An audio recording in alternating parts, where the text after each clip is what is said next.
भारत के एक जीवंत और भव्य स्वरूप के दर्शन किए हैं। सुजलाम सुफलाम मलयज शीतलाम शस्य श्यामलाम मातरम वंदे मातरम। हमें ऐसा ही भारत बनाना है। वंदे मातरम हमारे इन प्रयासों में हमेशा हमारी प्रेरणा बनेगा। इसलिए हमें वंदे मातरम के 150वें वर्ष को भी यादगार बनाना है। आने वाली पीढ़ी के लिए ये संस्कार सरिता को हमें आगे बढ़ाना है। आने वाले समय में वंदे मातरम से जुड़े कई कार्यक्रम होंगे, देश में कई आयोजन होंगे।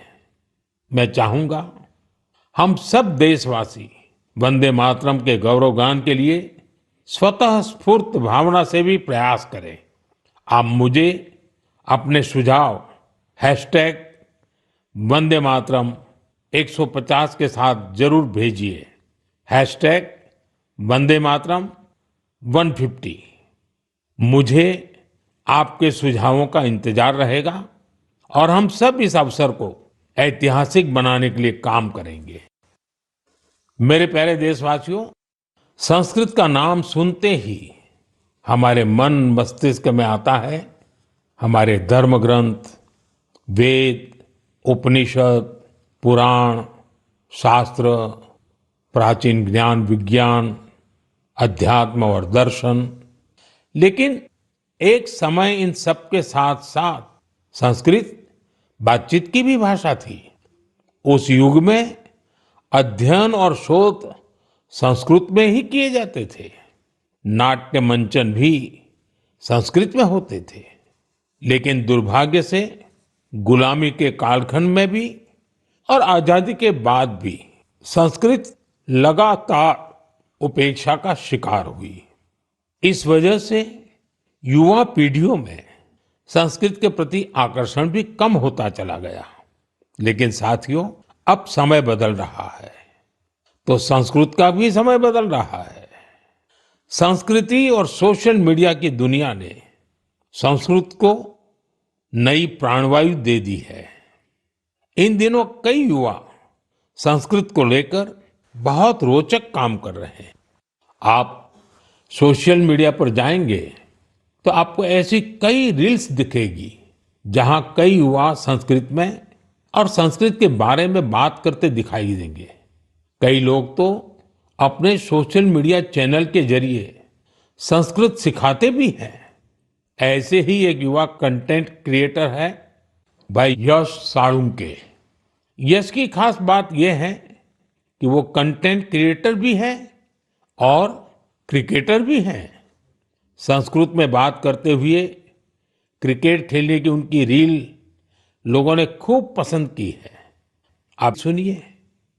पश्यतु अहं कथं क्रीडामि। देवराज सेव्यमान पावनांग्रि पंकजं ज्ञानयज्ञ सूत्रमिन्दुशेखरं कृपाकरम्। प्रातः नूतनं कन्दुकं गृह्णातु। नारदादि योगी वृन्दवन्ति तं दिगम्बरम्। इमं कन्दुकं सावधानेन पश्य चषटकाय ताडय। आशिकापुराधिनाद कालभैरवं भजे, कालभैरवं भजे। साथियों, कमला और जानवी इन दो बहनों का काम भी शानदार है। ये दोनों बहनें अध्यात्म, दर्शन और संगीत पर कंटेंट बनाती हैं। इंस्टाग्राम पर एक और युवा का चैनल है संस्कृत छात्रो अहम। इस चैनल को चलाने वाले युवा साथी संस्कृत से जुड़ी जानकारियां तो देते ही हैं, वो संस्कृत में हास परिहास के वीडियो भी बनाते हैं। युवा संस्कृत में ये वीडियो भी खूब पसंद करते हैं। आप में से कई साथियों ने समष्टि के वीडियोज भी देखे होंगे। समष्टि संस्कृत में अपने गानों को अलग अलग तरह से प्रस्तुत करती है। एक और युवा है भावेश भीमनाथनी। भावेश संस्कृत श्लोकों, आध्यात्मिक दर्शन और सिद्धांतों के बारे में बात करते हैं। साथियों, भाषा किसी भी सभ्यता के मूल्यों और परंपराओं की वाहक होती है। संस्कृत ने ये कर्तव्य हजारों वर्ष तक निभाया है। ये देखना सुखद है कि अब संस्कृत के लिए भी कुछ युवा अपना कर्तव्य निभा रहे हैं। मेरे प्यारे देशवासियों, अब मैं आपको जरा फ्लैशबैक में लेकर चलूंगा। आप कल्पना करिए, 20वीं सदी का शुरुआती कालखंड। तब दूर दूर तक आजादी की कहीं कोई उम्मीद नजर नहीं आ रही थी। पूरे भारत में अंग्रेजों ने शोषण की सारी सीमाएं लांघ दी थी और उस दौर में हैदराबाद के देशभक्त लोगों के लिए दमन का दौर और भी भयावह था। वे क्रूर और निर्दयी निजाम के अत्याचारों को भी झेलने को मजबूर थे। गरीबों, वंचितों और आदिवासी समुदायों पर तो अत्याचार की कोई सीमा ही नहीं थी। उनकी जमीनें छीन ली जाती थी, साथ ही भारी टैक्स भी लगाया जाता था। अगर वे इस अन्याय का विरोध करते तो उनके हाथ तक काट दिए जाते थे। साथियों, ऐसे कठिन समय में करीब 20 साल का एक नौजवान इस अन्याय के खिलाफ खड़ा हुआ था। आज एक खास वजह से मैं उस नौजवान की चर्चा कर रहा हूं। उसका नाम बताने से पहले मैं उसकी वीरता की बात आपको बताऊंगा।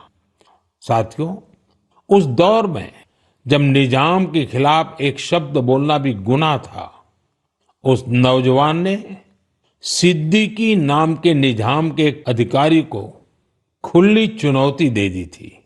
निजाम ने सिद्दीकी को किसानों की फसलें जब्त करने के लिए भेजा था, लेकिन अत्याचार के खिलाफ इस संघर्ष में उस नौजवान ने सिद्दीकी को मौत के घाट उतार दिया। वो गिरफ्तारी से बच निकलने में भी कामयाब रहा। निजाम की अत्याचारी पुलिस से बचते हुए वो नौजवान वहां से सैकड़ों किलोमीटर दूर असम जा पहुंचा। साथियों, मैं जिस महान विभूति की चर्चा कर रहा हूं, उनका नाम है कोमरम भीम। अभी 22 अक्टूबर को ही उनकी जन्म जयंती मनाई है। कोमरम भीम की आयु बहुत लंबी नहीं रही। वो महज 40 वर्ष ही जीवित रहे, लेकिन अपने जीवन काल में उन्होंने अनगिनत लोगों, विशेषकर आदिवासी समाज के हृदय में अमिट छाप छोड़ी। उन्होंने निजाम के खिलाफ संघर्ष कर रहे लोगों में नई ताकत भरी। वे अपने रणनीतिक कौशल के लिए भी जाने जाते थे। निजाम की सत्ता के लिए वे बहुत बड़ी चुनौती बन गए थे। 1940 में निजाम के लोगों ने उनकी हत्या कर दी थी। युवाओं से मेरा आग्रह है कि वे उनके बारे में अधिक से अधिक जानने का प्रयास करें। कोमरम भीम की ना विनम्र निवाली आयन प्रजल हृदयालो एप्पटिकी नीलीची वंटारू। साथियों, अगले महीने की 15 तारीख को हम जनजातीय गौरव दिवस मनाएंगे। यह भगवान बिरसा मुंडा जी की जयंती का सुअवसर है। मैं भगवान बिरसा मुंडा जी को श्रद्धापूर्वक नमन करता हूं। देश की आजादी के लिए, आदिवासी समुदाय के अधिकारों के लिए उन्होंने जो काम किया वो अतुलनीय है। मेरे लिए ये सौभाग्य की बात है कि मुझे झारखंड में भगवान बिरसा मुंडा जी के गांव उलीहातू जाने का अवसर मिला था। मैंने वहां की माटी को माथे पर लगाकर प्रणाम किया था। भगवान बिरसा मुंडा जी और कोमाराम भीम जी की तरह ही हमारे आदिवासी समुदायों में कई और विभूतियां हुई हैं। मेरा आग्रह है कि आप उनके बारे में अवश्य पढ़ें। मेरे प्यारे देशवासियों, मन की बात के लिए मुझे आपके भेजे हुए ढेरों संदेश मिलते हैं। कई लोग इन संदेशों में अपने आसपास के प्रतिभाशाली लोगों के बारे में चर्चा करते हैं। मुझे पढ़कर बहुत खुशी होती है कि हमारे छोटे शहरों कस्बों, गांवों में भी इनोवेटिव आइडियाज पर काम हो रहे हैं। अगर आप ऐसे व्यक्ति या समूहों को जानते हैं जो सेवा की भावना से समाज को बदलने में जुटे हैं, तो मुझे जरूर बताइए। मुझे आपके संदेशों का हमेशा की तरह इंतजार रहेगा। अगले महीने हम मन की बात के एक और एपिसोड में मिलेंगे, कुछ नए विषयों के साथ मिलेंगे। तब तक के लिए मैं विदाई लेता हूं। आप सबका बहुत बहुत धन्यवाद। नमस्कार।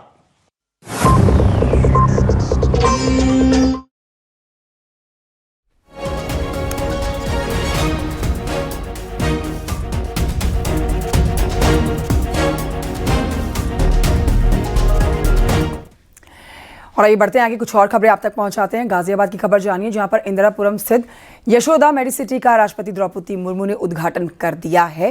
इस कार्यक्रम में रक्षा मंत्री राजनाथ सिंह मौजूद हैं, उत्तर प्रदेश के मुख्यमंत्री योगी आदित्यनाथ मौजूद हैं, राज्यपाल आनंदीबेन पटेल मौजूद हैं, सीएम योगी, डिप्टी सीएम ब्रजेश पाठक, केंद्रीय राज्य मंत्री अनुप्रिया पटेल इस कार्यक्रम में मौजूद हैं।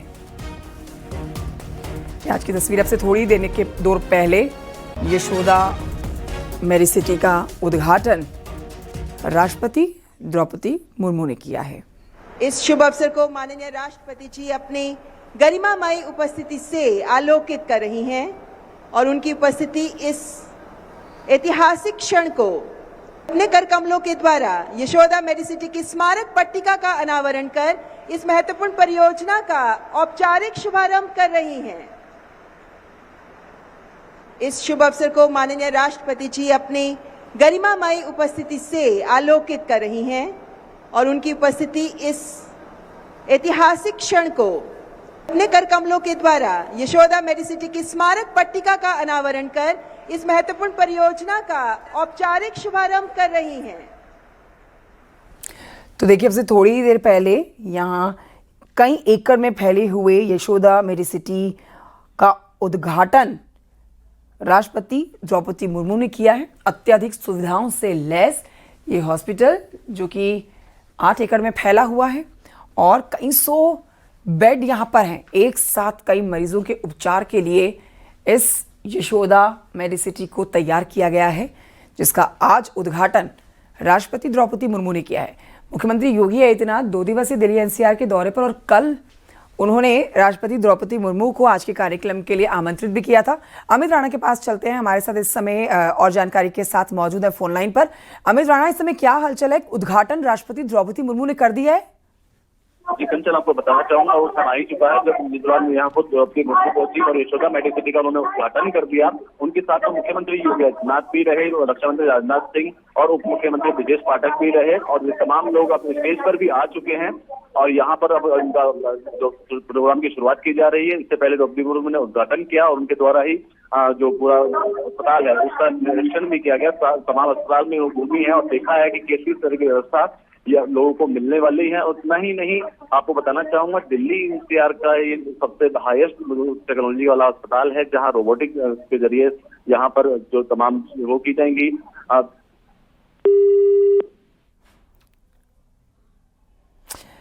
तो हमारे सहयोगी को आप सुन रहे थे, देखिए जानकारी दे रहे हैं कि इस समय वहां पर मुख्यमंत्री योगी आदित्यनाथ मौजूद हैं। ये लाइव तस्वीरें आप देख रहे हैं और राष्ट्रपति द्रौपदी मुर्मू उद्घाटन कर चुकी हैं और तमाम अतिथिगण इस समय आप देख सकते हैं, वीवीआईपीज जो आज गाजियाबाद में मौजूद हैं। इसी कार्यक्रम के लिए मुख्यमंत्री योगी दिल्ली के एनसीआर के दौरे पे हैं 2 दिवसीय। कल उन्होंने पीएम मोदी को आमंत्रित किया है नोएडा एयरपोर्ट के उद्घाटन के लिए और मुख्य अतिथि के लिए। तो वहीं राष्ट्रपति द्रौपदी मुर्मू को यशोदा मेडिसिटी के उद्घाटन के लिए आमंत्रित किया गया है।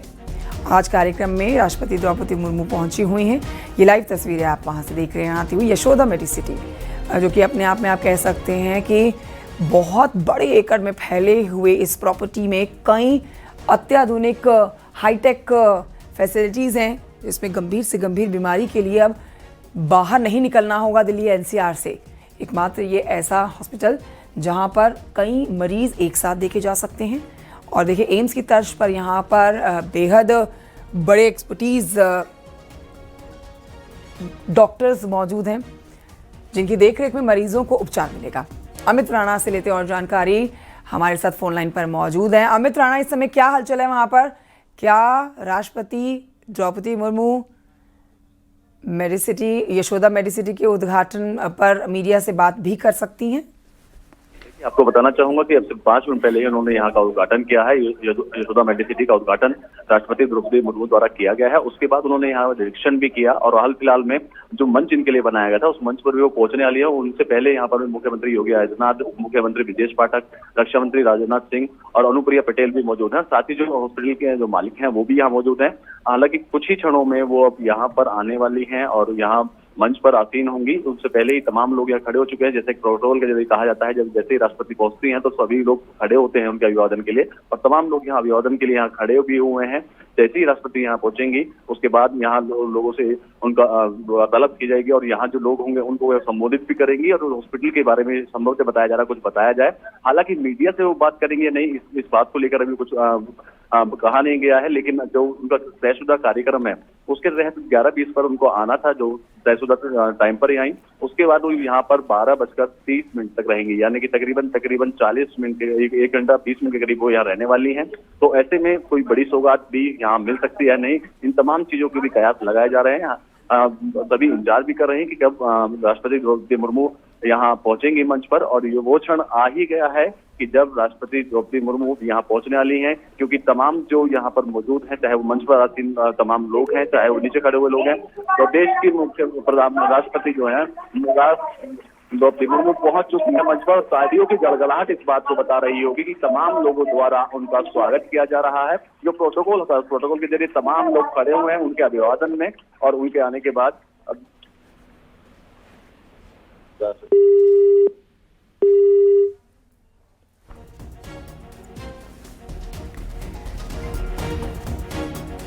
तो ये कार्यक्रम से सीधी तस्वीरें आप तक पहुंचा रहे हैं। आप बड़ी बातें, खासियतें जानिए यशोदा मेडिसिटी की।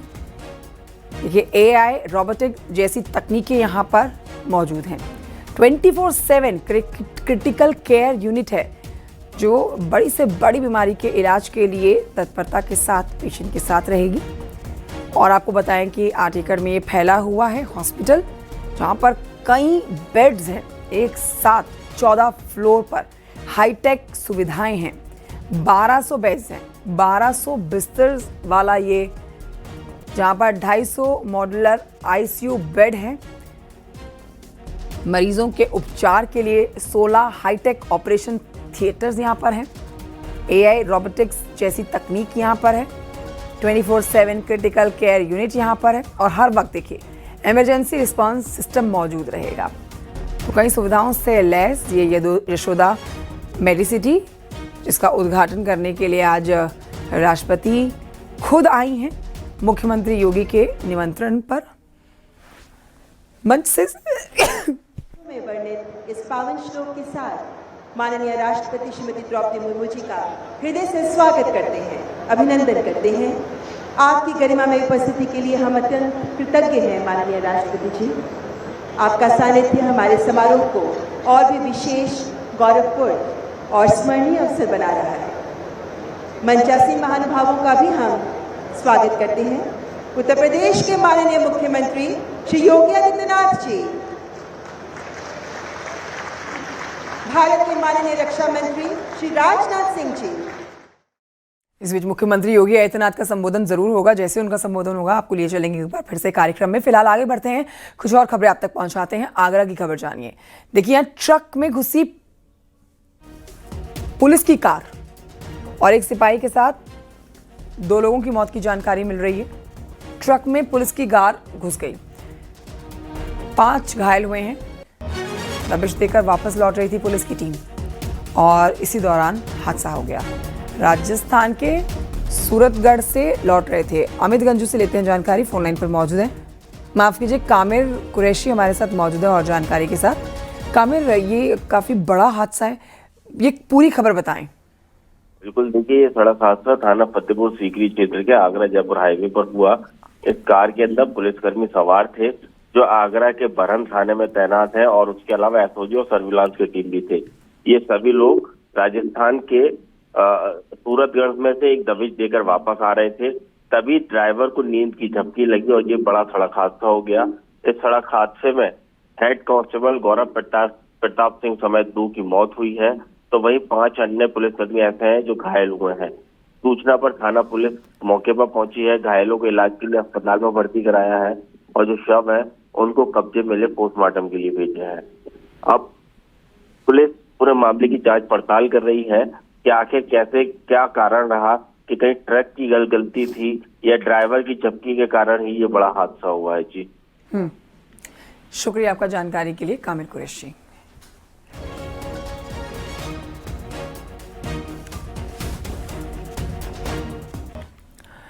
उधर लखनऊ में एक बस में आग लगी है, तस्वीरें आपको दिखाएंगे। आगरा लखनऊ एक्सप्रेस वे पर बस में आग लगी है।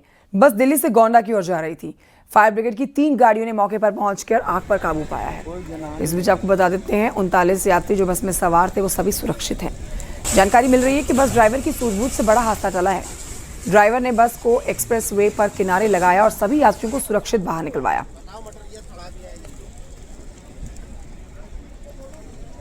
राजस्थान कुन्नूर के बाद देखिए अब एक बार फिर से बस में आग लगने की ये घटना राजधानी लखनऊ से है, लेकिन अच्छी बात ये कि 39 यात्री जो इस बस में सवार थे वो सब सुरक्षित हैं।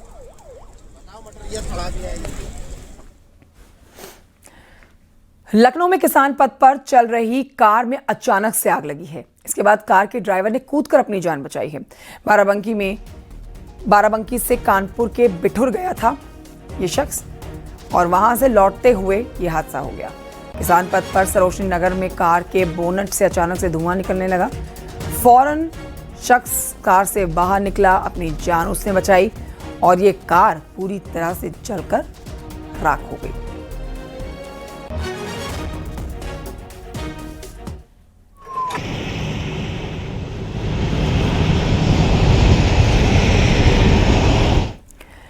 मेरठ में दूसरे दिन भी बुलडोजर की कार्रवाई जारी है। सेंट्रल मार्केट कॉम्प्लेक्स को ध्वस्त किया जा रहा है। सुप्रीम कोर्ट के आदेश पर यह बुलडोजर वाली कार्रवाई की जा रही है, जो कि आज भी जारी है। मौके पर भारी पुलिस फोर्स की तैनाती की गई है। ये देखिए तस्वीरें आप देख रहे हैं। पूरे इलाके की ड्रोन से निगरानी की जा रही है।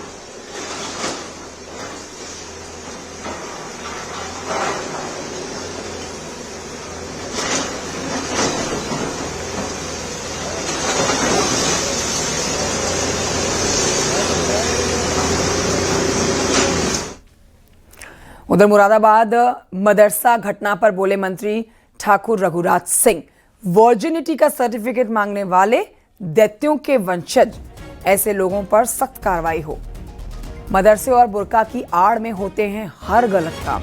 मदरसे और बुर्का पर देश में प्रतिबंध लगाने की मांग कर रहे हैं। एसआईआर पर विपक्ष के विरोध पर बोले मंत्री ठाकुर रघुराज सिंह, एसआईआर का विरोध करने वाले मुगलों के वंशज हैं।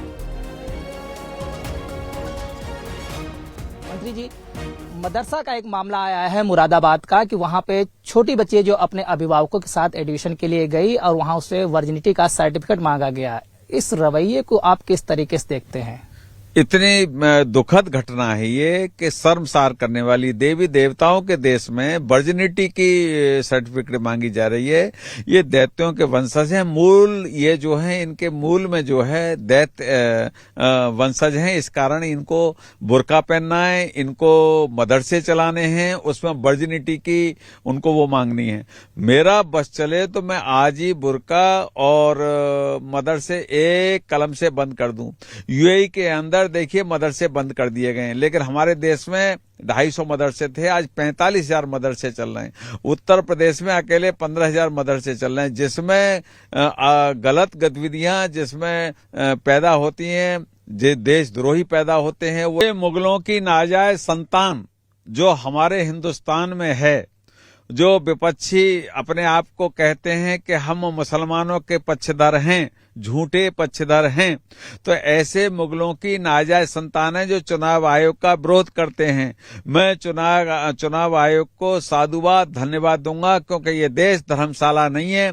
ये देश देवी देवताओं का देश है, हिंदुस्तानियों का देश है। कोई भी आके यहाँ बस जाओ, दुराचारी, बलात्कारी, अपहरणकर्ता बस जाओ, ये बसने नहीं देंगे। धर्मशाला नहीं है, हिंदुस्तान है। तो आप सुन रहे हैं बड़ा बयान मदरसा घटना पर दिया है ठाकुर रघुराज सिंह ने। खुलकर बोले हैं और अक्सर अपने खुलकर बोलने वाली बातों के लिए ही विवादों में भी आ जाते हैं और चर्चा के केंद्र में रहते हैं। अब देखिए, वर्जिनिटी का जो सर्टिफिकेट है, इसी पर उन्होंने एक खुलकर बात कही है। मनीष शुक्ला, बीजेपी के प्रवक्ता, हमारे साथ और चर्चा के लिए इस समय मौजूद है फोन लाइन पर। मनीष जी, स्वागत है आपका। मंत्री ठाकुर रघुराज सिंह जो बात कह रहे हैं, उससे क्या आप सहमति रखते हैं? वर्जिनिटी का सर्टिफिकेट मांगने वालों को दैत्यों का वंशज बता रहे हैं, क्या बीजेपी का भी यही बयान है?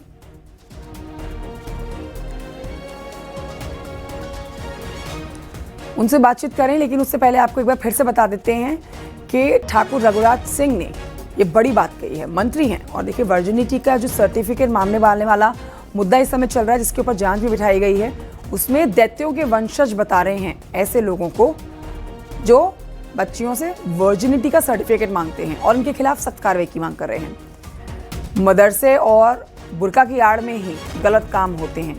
तो बड़ी बात उन्होंने कही कि पूरे मदरसों के ऊपर और बुर्का प्रथा के ऊपर ही देश के अंदर प्रतिबंध लगा देना चाहिए, ये वो मांग कर रहे हैं।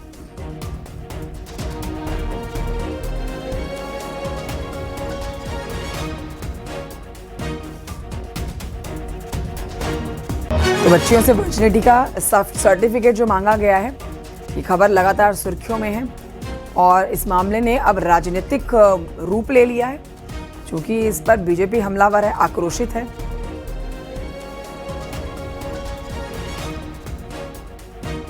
इसी पर आपको बता रहे हैं मंत्री ठाकुर रघुराज का ये ताज़ा बयान, जो कि इस समय चर्चा के केंद्र में है। वर्जिनिटी का सर्टिफिकेट मांगने वाले दैत्यों के वंशज हैं। बुर्का और मदरसों की आड़ में हमारे देश में गलत काम होते हैं, ऐसे लोगों पर सख्त कार्रवाई हो। साथ ही कह रहे हैं कि देश में प्रतिबंध लग जाना चाहिए मदरसे और बुर्का प्रथा पर। साध्वी प्राची का भी आपने कुछ इसी तरह का बयान सुना है, जिन्होंने कहा है कि बुर्का प्रथा पर बैन लगे, साथ ही जो दंगे समुदाय विशेष के लोग भड़काते हैं उसमें बच्चों की नसबंदी कर दी जाए। तो इस तरह के बयान देखिए बीजेपी के खेमे से निकल कर आ रहे हैं, जो चर्चा के केंद्र में है। फिलहाल मंत्री ठाकुर रघुराज सिंह का ये बयान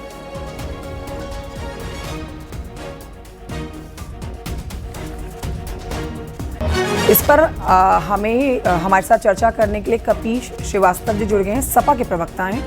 कपीश जी, आपका पहला रिएक्शन मंत्री ठाकुर रघुराज सिंह के इस बयान पर कि वर्जिनिटी का सर्टिफिकेट मांगने वाले जो लोग हैं वो दैत्यों के वंशज हैं?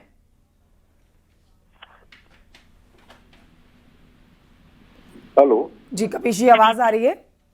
जी जी, अब आ रही हैं जी। आपका और आपकी पार्टी का स्टैंड क्या है मंत्री ठाकुर रघुराज सिंह के इस बयान पर, जो कि काफी कंट्रोवर्शियल आप कह सकते हैं होने वाला है? वर्जिनिटी का जो सर्टिफिकेट वाला मामला इस समय सुर्खियों में है, दैत्यों के वंशज ऐसे लोगों को कह रहे हैं और सख्त कार्रवाई की मांग करते हुए मदरसे और बुर्का पर ही पूरे देश में बैन की मांग कर रहे हैं।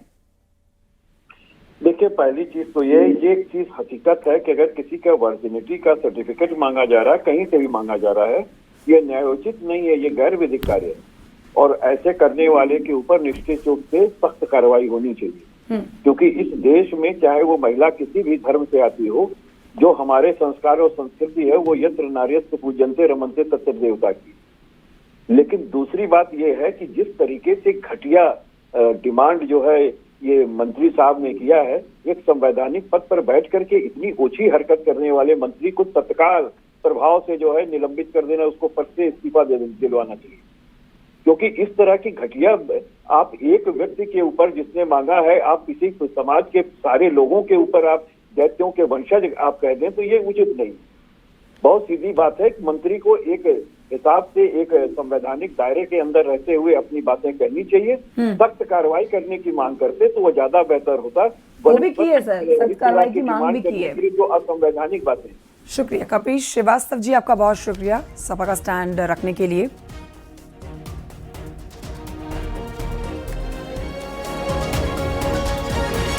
एक छोटे से ब्रेक के लिए रुक रहे हैं, कहीं मत जाइए, जल्द लौट रहे हैं।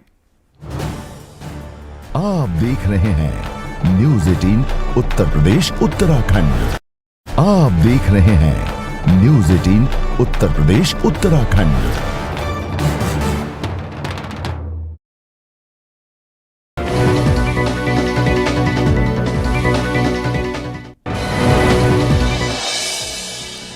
फिरोजाबाद में बिजली के खंभों में लगी आग से मची अफरा तफरी। फायर ब्रिगेड की टीम ने मौके पर पहुंचकर आग पर काबू पाया। सहारनपुर में 5 घरों में लगी भीषण आग लगने के कारण घर का सामान जलकर राख। फायर ब्रिगेड की टीम ने आग पर काबू पाया। आग लगने का कारण स्पष्ट नहीं। बागपत में अवैध कॉलोनियों पर विकास प्राधिकरण का एक्शन। कई अवैध मकानों पर चला बुलडोजर। एक्शन से पहले दिया गया था नोटिस। मेरठ में सेंट्रल मार्केट कॉम्प्लेक्स पर चला बुलडोजर। सुप्रीम कोर्ट के आदेश पर हुई कार्रवाई। मौके पर भारी पुलिस बल तैनात। कानपुर में इंडिगो की फ्लाइट में तकनीकी खराबी। मुंबई से कानपुर आ रही थी इंडिगो फ्लाइट। आधे घंटे तक नहीं खुला एयरक्राफ्ट का दरवाजा बंद होने के कारण कई यात्री फंसे रहे। बदायूं में हजरतपुर थाना क्षेत्र के म्याऊ रोड पर अचानक खड़ी एक कार में लगी आग। आग लगने से धू धू कर जली कार। आग लगने से कार पूरी तरह जलकर राख। बदायूं के सिविल लाइन थाना क्षेत्र के मंडी रोड से सामने एक मोपेड में लगी आग। चलती हुई मोपेड में आग लगने से मोपेड सवार ने कूदकर अपनी जान बचाई। हापुड़ के नेशनल हाईवे 9 पर तेज रफ्तार का कहर। तेज रफ्तार 2 ट्रकों के आमने सामने की जोरदार भिड़ंत। हादसे के बाद एक ट्रक में आग लगी। दमकल की टीम पहुंची। कड़ी मशक्कत के बाद आग पर काबू पाया गया। गाजियाबाद के कविनगर क्षेत्र में कूड़ा घर में लगी अचानक भीषण आग। फायर ब्रिगेड ने आग पर काबू पाया। आगरा में चलती स्कूटी से निकला सांप निकलने से इलाके में मचा हड़कंप। घटना का वीडियो सोशल मीडिया पर वायरल। उन्नाव में युवक ने नदी में लगाई छलांग। ग्रामीणों ने बचाई जान। पारिवारिक समस्या के कारण की थी खुदकुशी की कोशिश। गोरखपुर में गोर्रा नदी में यात्रियों से भरी नाव पलटी। नाव पर सवार 7 लोग बाहर निकले। नदी में डूबे एक युवक की तलाश जारी। गाजीपुर में बस से कुचलकर बाइक सवार एक युवक की मौत। हादसे में एक युवक घायल। नंदगंज थाना क्षेत्र की घटना। मथुरा के वृंदावन में बाइक सवार को अज्ञात वाहन ने मारी टक्कर। हादसे में एक की मौत, दूसरा घायल। अस्पताल में भर्ती। वृंदावन घूमने आए थे दोनों युवक। प्रयागराज में बेकाबू बोलेरो गाड़ी नहर में पलटी। हादसे में बाल बाल बचे गाड़ी में सवार लोग। करचना थाना क्षेत्र की घटना। इटावा सफारी में क्रॉल से निकला तेंदुआ। सफारी प्रशासन में हड़कंप मचा। तेंदुए को वापस क्रॉल में लाने के लिए कोशिशें जारी। ललितपुर में पुलिस ने चेन स्नैचर को गिरफ्तार किया। महिला से चेन स्नैचिंग का आरोप। आरोपी के पास से चोरी की चेन और स्कूटी बरामद। शामली में गन्ना भुगतान और दाम बढ़ाने की मांग पर समाजवादी पार्टी का विरोध प्रदर्शन।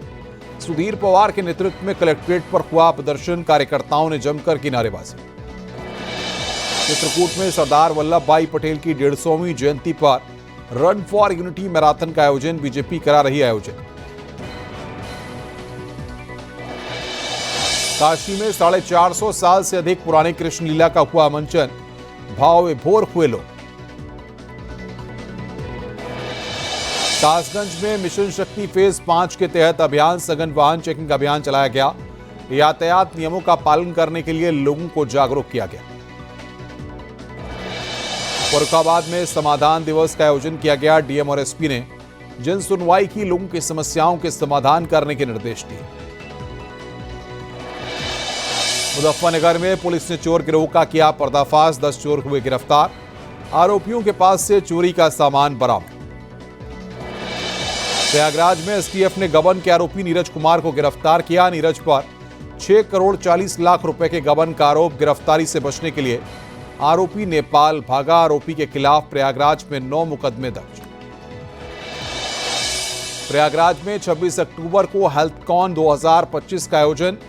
देश भर के जाने माने डॉक्टर्स होंगे शामिल। इलाहाबाद नर्सिंग होम्स और प्राइवेट डॉक्टर वेलफेयर एसोसिएशन करा रहा आयोजन। सहारनपुर में पुलिस ने युवक की हत्या का खुलासा किया। 3 आरोपी गिरफ्तार। आरोपियों के पास से मोबाइल, आधार कार्ड बरामद, पैसों के लेन देन के विवाद में युवक की हत्या की थी। रायबरेली में पुलिस ने टप्पेबाज गैंग को पकड़ा। गैंग के 2 पुरुष 5 महिलाएं गिरफ्तार। हापुड़ दिल्ली की महिलाएं थीं शामिल। बुलंदशहर में त्योहारी सीजन में शराब की जमकर खरीदारी। जिले में करीब 10.5 करोड़ की शराब बिकी। 1,79,00,000 रुपए की बियर खरीदी गई। गोंडा में पति ने बेरहमी से पत्नी की हत्या की। 5 साल के बेटे सामने, मां को मौत के घाट उतारा। बेटे को ससुराल छोड़कर आरोपी पति फरार। लव मैरिज के 8 साल बाद पत्नी की हत्या। औरैया में तेज रफ्तार बाइक ने शख्स को मारी टक्कर। मौके पर हुई मौत। पुलिस ने शव को पोस्टमार्टम के लिए भेजा। हरदोई में बाइक पेड़ से टकराई, युवक की मौत। पुलिस ने शव को बरामद किया। बुलंदशहर में विकसित भारत पदयात्रा 1 की अनोखी पहल। रन फॉर यूनिटी का होगा आयोजन। 31 अक्टूबर को शुरू होगा आयोजन। मुरादाबाद में वर्जिनिटी सर्टिफिकेट मामले में जांच शुरू। प्रशासन की टीम ने मदरसे में जाकर की जांच। एडमिशन सेल इंचार्ज की गिरफ्तारी। सख्त एक्शन की तैयारी। इटावा में जोधपुर आवड़ा एक्सप्रेस का इंजन खराब। 2 घंटे स्टेशन पर रुकी रही मालगाड़ी का इंजन निकालकर लगाया गया। अमेठी में तेज रफ्तार पिकअप ने बाइक को मारी टक्कर। हादसे में 2 लोग गंभीर रूप से घायल। जामो थाना क्षेत्र की घटना। अंबेडकर नगर के मोटर पार्क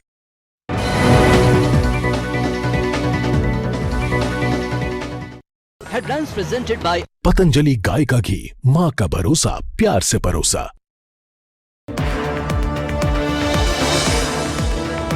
मुरादाबाद की घटना पर बोले मंत्री ठाकुर रघुराज सिंह। मदरसे और बुर्का पर लगे प्रतिबंध।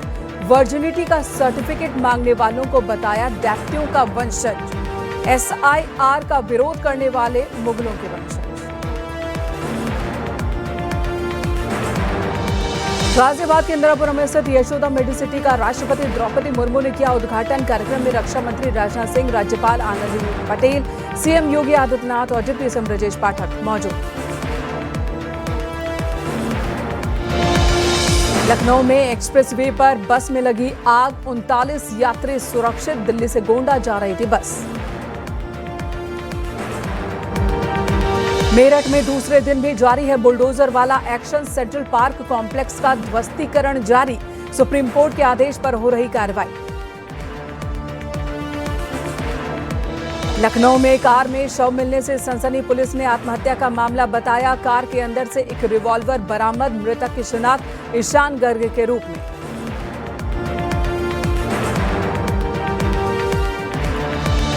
छठ महापर्व की शुरुआत आज दूसरा दिन। CM योगी आदित्यनाथ ने सभी को दी शुभकामनाएं।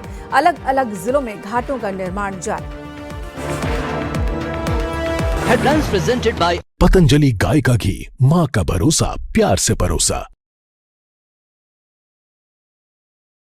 श्रीमती उपासना अरोड़ा को और यशोदा मेडिसिटी से जुड़े हुए हर कर्मचारी को, हर चिकित्सक को अपनी हार्दिक बधाई देता हूं। साथियों, हम सब जब भी किसी बड़े और सफल इंसान की कहानी सुनाते हैं तो उसमें एक चीज सामान्य होती है। आप चाहे किसी की भी सफलता की कहानी पढ़ लीजिए, आपको यही देखने को मिलेगा कि हर बड़ी यात्रा की शुरुआत किसी न किसी व्यक्तिगत पीड़ा या अनुभव से होती है। डॉक्टर PN अरोड़ा की इंस्पिरेशन भी एक ऐसे ही व्यक्तिगत पीड़ा से निकली है। जब उन्होंने अपनी माता को कैंसर जैसी गंभीर बीमारी से संघर्ष करते हुए देखा, तब उन्होंने अनुभव किया कि मेडिकेशन जो है वह सिर्फ दवाइयों और मशीनों का केवल सिस्टम भर नहीं है, बल्कि यह सिंपैथी, कंपैशन और डेडिकेशन का मिक्सचर है। उनके इसी अनुभव ने यशोदा समूह को जन्म दिया। आज उनके इसी विजन का परिणाम है कि यशोदा मेडिसिटी अस्पताल के साथ साथ समाज की मार्जिनलाइज कम्युनिटीज के लिए भी ट्रस्ट का प्रतीक बनकर उभरी है। साथियों, मैं समझता हूं कोई भी व्यक्ति, संस्था या सरकार अल्टीमेटली समाज के प्रति ही उत्तरदायी होती है। मुझे यह देखकर खुशी हो रही है कि एक व्यक्ति के रूप में डॉक्टर PN अरोड़ा एवं उपासना अरोड़ा ने और एक संस्था के रूप में यशोदा समूह ने समाज के प्रति भी उसी उत्तरदायित्व का निर्वाह किया है। ठीक उसी प्रकार सरकार के रूप में हम भी समाज के प्रति, समाज के मार्जिनलाइज्ड कम्युनिटी के प्रति अपनी इस जिम्मेदारी को समझते हैं। आप सब देख पा रहे होंगे कि हमारे प्रधानमंत्री के नेतृत्व में आज देश की स्वास्थ्य व्यवस्था ने एक नया रूप लिया है। पहले जहां इलाज गरीब के लिए एक चिंता का कारण होता था, अब वही इलाज उसके अधिकार के रूप में उसके दरवाजे तक पहुंच रहा है। हमने यह सुनिश्चित किया है कि भारत का कोई भी गरीब किसी भी बीमारी के कारण अपने जीवन की उम्मीद न खोए। इसके लिए आयुष्मान भारत के माध्यम से देश के 10 करोड़ परिवारों को हर वर्ष 5 लाख रुपए तक का स्वास्थ्य बीमा कवच भी प्रदान किया गया है और अब तो 70 वर्ष से अधिक उम्र के सभी वरिष्ठ नागरिकों को भी इस योजना में शामिल किया गया है, ताकि जीवन के उस पड़ाव में जब देखभाल की सबसे अधिक आवश्यकता होती है तब सरकार एक संरक्षक के रूप में उसके साथ खड़ी रहे। साथियों, इसके साथ साथ प्रधानमंत्री जन औषधि केंद्रों के माध्यम से आम जनता को अत्यंत किफायती दरों पर जेनेरिक मेडिसिन उपलब्ध कराई जा रही हैं। आज गांव-गांव में लोग इन केंद्रों से लाभान्वित हो रहे हैं। स्वास्थ्य के क्षेत्र में हमने इसके अलावा एक मजबूत इंफ्रास्ट्रक्चर तैयार करने पर भी विशेष बल दिया है। इसके कुछ उदाहरण अगर मैं आपको बताऊं तो आप देखिए 2014 में जहां देश में 387 मेडिकल कॉलेजेस थे, वहीं आज इनकी संख्या बढ़कर 800 पहुंच चुकी है। 2014 में एमबीबीएस की सीटें केवल हमारे देश में 50,000 हुआ करती थी, जो आज बढ़कर 1,20,000 से भी ज्यादा हो गई हैं। साथियों, इसके अलावा 22 नए एम्स की स्थापना का भी निर्णय लिया गया। इनमें से 12 एम्स पूरी तरह कार्यरत हैं और 4 का निर्माण अब कार्य तेजी पर है। जब वे सभी संस्थान पूरी तरह शुरू होंगे तब भारत की हेल्थ नेटवर्क पहले से कहीं मैं समझता हूं कि अधिक मजबूत होगी। साथियों, हमारे ये सभी प्रयास केवल एक स्कीम्स या इंफ्रास्ट्रक्चर डेवलपमेंट के प्रतीक नहीं हैं, बल्कि एक कंपैशन और समाज के प्रति यह दायित्व का परिणाम है। हम उस भारत की दिशा में बढ़ रहे हैं जिसका सपना हमारे पूर्वजों ने देखा था, एक ऐसा भारत जो शक्तिशाली भी हो और एक ऐसा भारत जो शक्तिशाली होने के साथ साथ वह स्वस्थ भी हो। हमारा हर कदम, हर नीति, हर प्रयास इस देश के गरीब, वंचित और ग्रामीण जनमानस को समर्पित है, क्योंकि हम मानते हैं जब भारत का हर नागरिक स्वस्थ होगा तभी भारत भी सशक्त होगा। आज हम सब उस दिशा में काम कर रहे हैं कि हमें 2047 तक भारत को एक विकसित राष्ट्र की श्रेणी में लाकर खड़ा करना है। जाहिर सी बात है, कोई भी राष्ट्र अगर इतने बड़े लक्ष्य को लेकर चल रहा है तो उस लक्ष्य की पूर्ति के लिए हमारे नागरिकों का स्वास्थ्य ठीक होना यह बहुत ही आवश्यक है। इसके लिए हर नागरिक व्यक्तिगत स्तर पर तो प्रयास करता ही है, लेकिन समाज और सरकार को भी इस दिशा में प्रयास लगातार करते रहना होगा। मुझे यह देखकर खुशी होती है कि यशोदा समूह इस दिशा में सकारात्मक प्रयास कर रहा है। मुझे विश्वास है कि यह संस्था आने वाले समय में न केवल भारत बल्कि दक्षिण एशिया में भी सेवा और नवाचार की एक नई परिभाषा गढ़ेगी। मैं माननीय राष्ट्रपति महोदया का आभार व्यक्त करता हूं कि वो हम सबके बीच आई हैं और अपनी उपस्थिति से यहाँ के चिकित्सक, सभी कर्मचारी, इनमें ऊर्जा का संचार निश्चित रूप से होगा। अंत में मैं डॉक्टर पीएन अरोड़ा, डॉक्टर उपासना अरोड़ा और उनकी टीम को दिन रात एक करके लोगों की सेवा कर रहे डॉक्टर्स को अपनी ओर से हार्दिक बधाई देते हुए यहीं पर मैं अपना निवेदन समाप्त करता हूं। आप सबको बहुत बहुत धन्यवाद।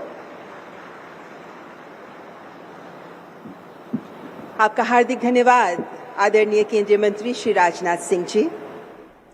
देवी और सज्जनों, उत्तर प्रदेश के माननीय मुख्यमंत्री श्री योगी आदित्यनाथ जी की दृढ़ इच्छा शक्ति और दूरदर्शी नेतृत्व से उत्तर प्रदेश देश के स्वास्थ्य मानचित्र पर अपनी मजबूत उपस्थिति दर्ज कराते हुए स्वस्थ प्रदेश सशक्त भारत की अवधारणा को मजबूती दे रहा है।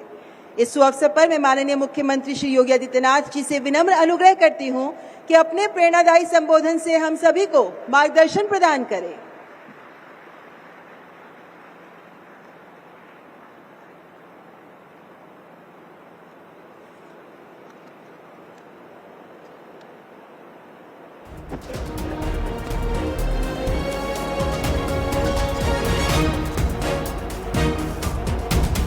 यशोदा मेडिसिटी के आज के इस लोकार्पण कार्यक्रम में मुख्य अतिथि के रूप में उपस्थित देश की माननीय राष्ट्रपति आदरणीय श्रीमती द्रौपदी मुर्मू जी,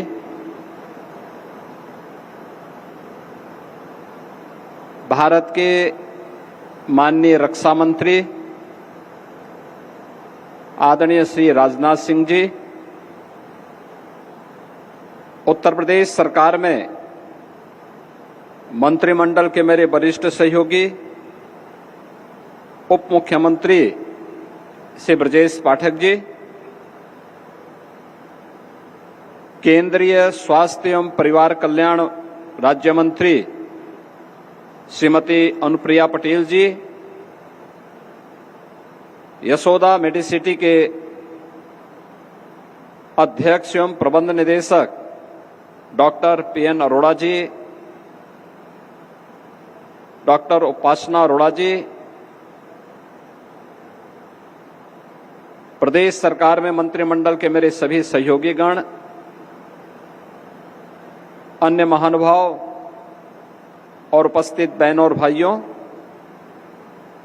यशोदा मेडिसिटी के आज के इस लोकार्पण कार्यक्रम में अपना योग्य मार्गदर्शन प्रदान करने के लिए उत्तर प्रदेश की धरती पर उपस्थित देश की माननीय राष्ट्रपति जी का मैं उत्तर प्रदेश के जनमानस की ओर से और उत्तर प्रदेश सरकार की ओर से हृदय से स्वागत करता हूं, अभिनंदन करता हूं। उनका मार्गदर्शन हम सबके लिए एक नई प्रेरणा है। आदरणीय राष्ट्रपति जी ने शून्य से शिखर की यात्रा कैसे की जाती है, यह प्रेरणा देश की 140 करोड़ आबादी और खासतौर पर आधी आबादी के सामने अपने इस विराट व्यक्तित्व और कृतित्व के माध्यम से एक प्रेरणा का स्रोत उनका यह विराट व्यक्तित्व और कृतित्व है। और खासतौर पर जब हम सब यहां पर इस पावन आयोजन में छठ जैसे पर्व की पूर्व संध्या पर एकत्र हुए हैं, इस अवसर पर मैं आदरणीय राष्ट्रपति जी का हृदय से स्वागत करता हूं, अभिनंदन करता हूं। मैं इस अवसर पर देश के लोकप्रिय और यशस्वी रक्षा मंत्री आदरणीय राजनाथ सिंह जी का भी उन्हीं के उत्तर प्रदेश में हृदय से स्वागत करता हूं और वे गाजियाबाद के सांसद भी रह चुके हैं, तो स्वाभाविक रूप से गाजियाबाद और वहां की जनमानस के प्रति उनके मन में अनुराग है। और इसीलिए जब भी उत्तर प्रदेश के विकास से संबंधित किसी भी मुद्दे पर हम उनका मार्गदर्शन लेते हैं तो वह बड़ी सहज भाव के साथ उनका मार्गदर्शन भी और उनका नेतृत्व भी हमें प्राप्त होता है। मैं इस अवसर पर उनका हृदय से स्वागत करता हूं, अभिनंदन करता हूं। अन्य सभी सम्मानित अतिथियों का जो आज के समारोह में सहभागी बन रहे हैं, हमारे लिए यह आयोजन एक हॉस्पिटल के उद्घाटन मात्र का नहीं, हेल्थ केयर की एक world class facility doctor PN Arora और उनके परिवार के माध्यम से उत्तर प्रदेश के इस एनसीआर क्षेत्र में तो प्रदान की ही जा रही है। हमारे लिए यह इन्वेस्टमेंट भी है और एम्प्लॉयमेंट का भी एक नया माध्यम बना है। मुझे याद है जब उत्तर प्रदेश में 2022 में हम लोगों ने अपना 3rd ग्राउंड ब्रेकिंग सेरेमनी आयोजित किया था और आदरणीय प्रधानमंत्री जी का नेतृत्व और मार्गदर्शन लखनऊ में प्राप्त हुआ था। उस समय डॉक्टर पीएन अरोड़ा जी ने इस बारे में कहा था, इन्वेस्ट यूपी के साथ एक एमओयू किया था कि हम गाजियाबाद में यशोदा मेडिसिटी के नाम पर एक अत्याधुनिक हॉस्पिटल का निर्माण करेंगे जिसमें सभी प्रकार की सुपर स्पेशलिटी की सुविधाएं होंगी और विशेष रूप से कैंसर की अत्याधुनिक सुविधा, जिसके लिए दुनिया के देशों में, खासतौर पर दुनिया के विकसित देशों की ओर भारत के नागरिक रुख करते हैं, वह सुविधा एक छत के नीचे हम गाजियाबाद में उपलब्ध करवाएंगे। तो उस समय यह विश्वास नहीं होता था क्या ये संभव है, लेकिन मैं डॉक्टर पीएन अरोड़ा, डॉक्टर उपासना अरोड़ा और उनकी पूरी टीम को इस बात के लिए धन्यवाद दूंगा कि उन्होंने वह मात्र 3 वर्ष में करके दिखा दिया। यानी ये इन्वेस्टमेंट भी है और 5000 से अधिक लोगों के लिए एम्प्लॉयमेंट का माध्यम भी यह एक हॉस्पिटल बन रहा है। इसमें डॉक्टर्स भी होंगे, पैरामेडिक्स और नर्सिंग का स्टाफ भी है और अन्य हेल्थ केयर से जुड़े हुए वे सभी लोगों को मिलाकर के 5000 से अधिक लोगों को सीधे एक छत के नीचे एम्प्लॉयमेंट प्राप्त हो रहा है। यह सचमुच एक प्रधानमंत्री मोदी जी के नेतृत्व में नए भारत के अंदर भारत के युवाओं को उन्हीं के क्षेत्र में एम्प्लॉयमेंट प्राप्त हो सके, यह उस दिशा में किए जाने वाले प्रयास का एक हिस्सा है। आज का यह आयोजन हेल्थ केयर की दृष्टि से हमारे लिए भी महत्वपूर्ण है, क्योंकि पिछले 11 वर्षों में प्रधानमंत्री मोदी जी के नेतृत्व में भारत ने स्वास्थ्य सेवाओं के क्षेत्र में एक बेहतरीन दिशा में कदम बढ़ाए हैं। अगर उत्तर प्रदेश की ही मैं बात करता हूं, पिछले 8 साढ़े 8 वर्ष में हम लोगों ने उत्तर प्रदेश में 42 नए मेडिकल कॉलेजेस बनाए हैं, 2 एम्स बने हैं, एक गोरखपुर में और एक रायबरेली में, जो सफलतापूर्वक संचालित हैं। सुपर स्पेशलिटी के तमाम नए संस्थान उत्तर प्रदेश में इस दौरान स्थापित हुए हैं, जिसके माध्यम से उत्तर प्रदेश के 25 करोड़ से अधिक नागरिकों को बेहतरीन स्वास्थ्य सुविधाएं उपलब्ध हो सके। और आज उसी दिशा को आगे बढ़ाते हुए डबल इंजन सरकार के प्रयास हेल्थ केयर में एक स्वस्थ प्रतिस्पर्धा खड़ी हो, जिसके माध्यम से हम प्रत्येक नागरिक को अच्छी से अच्छी सुविधा, स्वास्थ्य की सुविधा उपलब्ध करा सकें, क्योंकि यह अपनी ऋषि परंपरा के प्रति कृतज्ञता ज्ञापन का भी है। क्योंकि भारत की मनीषा इस बात के बारे में हमेशा आग्रही रही है कि शरीर माध्यम खलु धर्म साधनम, यानी धर्म के जितने भी साधन हैं, जीवन का जो भी उद्देश्य है, वो एक स्वस्थ शरीर से ही संभव हो सकता है। और स्वस्थ शरीर के लिए स्वास्थ्य की बेहतरीन सुविधाएं भी आवश्यक हैं, और उस बेहतरीन सुविधा के लिए मां के प्रति कृतज्ञता ज्ञापित करते हुए यशोदा मेडिसिटी आज एक नया उपहार न केवल उत्तर प्रदेश बल्कि एनसीआर से जुड़े हुए उन सभी लोगों के लिए जिनको दिल्ली में महंगी स्वास्थ्य सुविधा के लिए भटकना पड़ता था, आज उत्तर प्रदेश के गाजियाबाद में यह सुविधा यहां के नागरिकों को एक छत के नीचे प्राप्त हो पाएगी। वैसे भी डॉक्टर पीएन अरोड़ा, उनका व्यवहार हर व्यक्ति को अपनी ओर आकर्षित कर देता है। पैसा हो या न हो, लेकिन अगर कोई पीएन अरोड़ा के संपर्क में आ गया तो उसको उपचार करवा करके स्वास्थ्य लाभ देने में उनकी बड़ी ख्याति है। और इस दिशा में मैं धन्यवाद दूंगा कि उन्होंने उत्तर प्रदेश के नागरिकों के लिए और एनसीआर के नागरिकों के लिए ये बेहतरीन सुविधा यहां पर एक छत के नीचे प्रदान की है। आज के इस अवसर पर मैं एक बार फिर से इस उपहार के लिए डॉक्टर पीएन अरोड़ा, डॉक्टर उपासना अरोड़ा और उनकी पूरी टीम को और जितने भी डॉक्टर्स यहां काम कर रहे हैं उन सबको, पैरामेडिक्स को, नर्सिंग स्टाफ को हृदय से उनका अभिनंदन भी करता हूं कि उन्होंने एनसीआर को इसका केंद्र बिंदु बनाया है और उत्तर प्रदेश में इतना बड़ा इन्वेस्टमेंट भी लेके आए हैं। यहां पे एम्प्लॉयमेंट का एक माध्यम भी दिया है। और मैं इस अवसर पर आदरणीय राष्ट्रपति जी का, आदरणीय रक्षा मंत्री जी का, अन्य आदरणीय महानुभावों का एक बार फिर से हृदय से स्वागत और अभिनंदन करते हुए अपनी वाणी को विराम देता हूं। धन्यवाद। जय हिंद।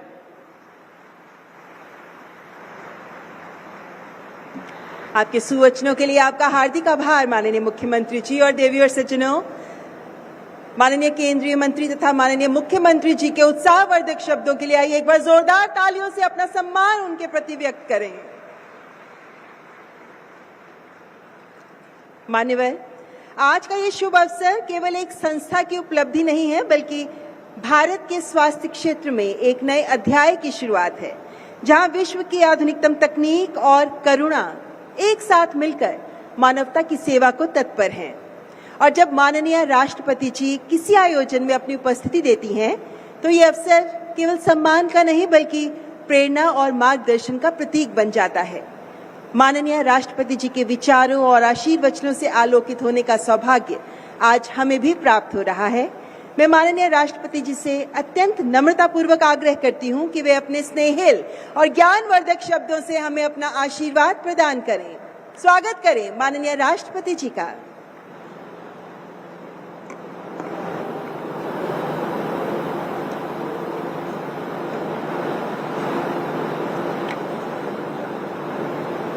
इस लोकार्पण समारोह में उपस्थित आदरणीय मुख्यमंत्री श्री योगी आदित्यनाथ जी, भारत के रक्षा मंत्री श्री राजनाथ सिंह जी, उत्तर प्रदेश के उप मुख्यमंत्री श्री ब्रजेश पाठक जी, केंद्रीय स्वास्थ्य परिवार कल्याण एवं रसायन एवं उर्वरक राज्य मंत्री श्रीमती अनुप्रिया पटेल जी, यशोदा मेडिसिटी के चेयरमैन डॉक्टर पीएन अरोड़ा जी, विशिष्ट अतिथिगण, डॉक्टर्स, नर्सेस एंड स्टाफ्स, देवियों और स्वजनों, सभी को नमस्कार।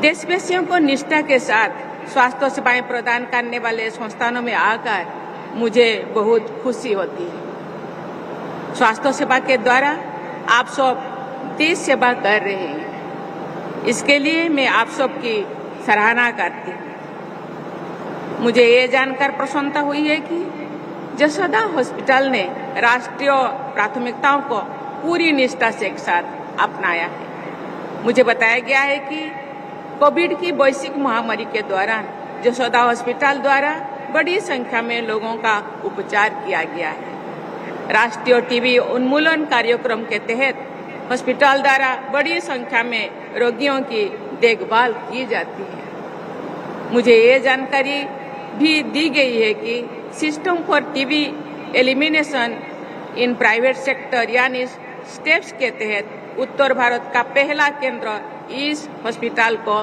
बनाया गया है। मुझे ये जानकर प्रसन्नता हुई है कि ये संस्थान सिकिल सेल एनीमिया जैसे जनजातीय आबादी वाले क्षेत्रों में होने वाली समस्या के बारे में सोचते हैं। मैं चाहूंगी कि सिकिल सेल एनीमिया से जुड़ी राष्ट्रीय अभियानों में ये संस्थान अधिक से अधिक योगदान दे। डॉक्टर पीएन अरोड़ा ने इस मेडिसिटी के बारे में जो जानकारी दी, उससे ये संतोष होता है कि देश के विभिन्न स्थानों में ऐसे संस्थान विकसित हो रही है जिनमें विश्व स्तरीय चिकित्सा सुविधाएं उपलब्ध कराई जा रही है। मुझे बताया गया है कि डॉक्टर अरोड़ा ने self made health care missionary के तहत काम किया है और इतने बड़े संस्थान की स्थापना की है। मुझे प्रसन्नता है कि इस संस्थान के नेतृत्व द्वारा समाज सेवा और राष्ट्र सेवा के आदर्शों को प्राथमिकता दी जाती है। देवियों और स्वजनों, ये अत्याधुनिक हॉस्पिटल को अपनी माताजी के नाम जसोदा के नाम देने के पीछे इस मेडिसिटी के संस्थापक के स्वदेशी संस्कार की भी प्रशंसा की जानी चाहिए। मैं आशा करती हूँ कि स्वदेशी की भावना के साथ मेडिकल रिसर्च पर विशेष बल देकर इस मेडिसिटी द्वारा स्थानीय और राष्ट्रीय स्वास्थ्य सेवाओं के समाधान हेतु प्रभावी प्रयास किए जाएंगे। मुझे बताया गया है कि इस संस्थान में कैंसर के उपचार की आधुनिकतम सुविधाएं उपलब्ध कराई जाए। मैं खुद यहाँ आने से पहले जो वहाँ विजिट कर रही थी,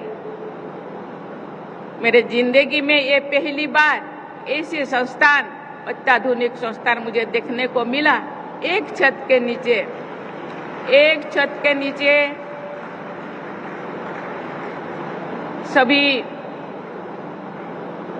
परीक्षाएं, मेडिसिन, हर चीज आपको ऊपर नीचे होना नहीं पड़ेगा। जिस बेड में आप है उसी बेड में ही आपको मेडिसिन भी मिल जाएगा। ये जो इतने सिस्टम, मुझे लगता है ये टाइम का बहुत कीमती है टाइम। हम सब जानते हैं जान है तो जहान है। ये देश आज बहुत क्षिप्र गति से विकास की ओर गति कर रही है। इसके लिए सरकार का योगदान तो है ही, लेकिन देश के 140 करोड़ लोगों का भी देश को विकास करने के लिए सबका योगदान है। हम नहीं चाहते कि एक भी व्यक्ति किसी भी कारण अकाल वियोग हो जाए और देश का योगदान से विच्युत हो जाए। इसलिए ये भावना ये बहुत ही प्रशंसनीय मुझे लगता है। इस तरह का मेडिसिटी सबके लिए, सबके जिंदगी के लिए बहुत महत्वपूर्ण है और देश को आगे बढ़ाने के लिए, देश को विकास करने के लिए, एक देश को विकास में योगदान देने लोगों के लिए ये बहुत ही महत्वपूर्ण है। आप देख रहे हैं न्यूज़ 18 उत्तर प्रदेश उत्तराखंड। आप देख रहे हैं न्यूज़ 18 उत्तर प्रदेश उत्तराखंड।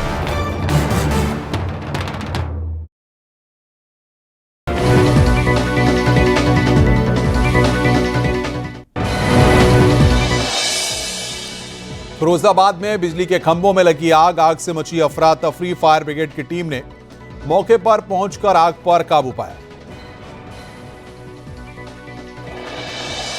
सहारनपुर में 5 घरों में लगी भीषण आग लगने के कारण घर का सामान जलकर राख। फायर ब्रिगेड की टीम ने आग पर काबू पाया। आग लगने का कारण स्पष्ट नहीं। बागपत में अवैध कॉलोनियों पर विकास प्राधिकरण का एक्शन। कई अवैध मकानों पर चला बुलडोजर। एक्शन से पहले दिया गया था नोटिस। मेरठ में सेंट्रल मार्केट कॉम्प्लेक्स पर चला बुलडोजर। सुप्रीम कोर्ट के आदेश पर हुई कार्रवाई। मौके पर भारी पुलिस बल तैनात। कानपुर में इंडिगो की फ्लाइट में तकनीकी खराबी। मुंबई से कानपुर आ रही थी इंडिगो फ्लाइट।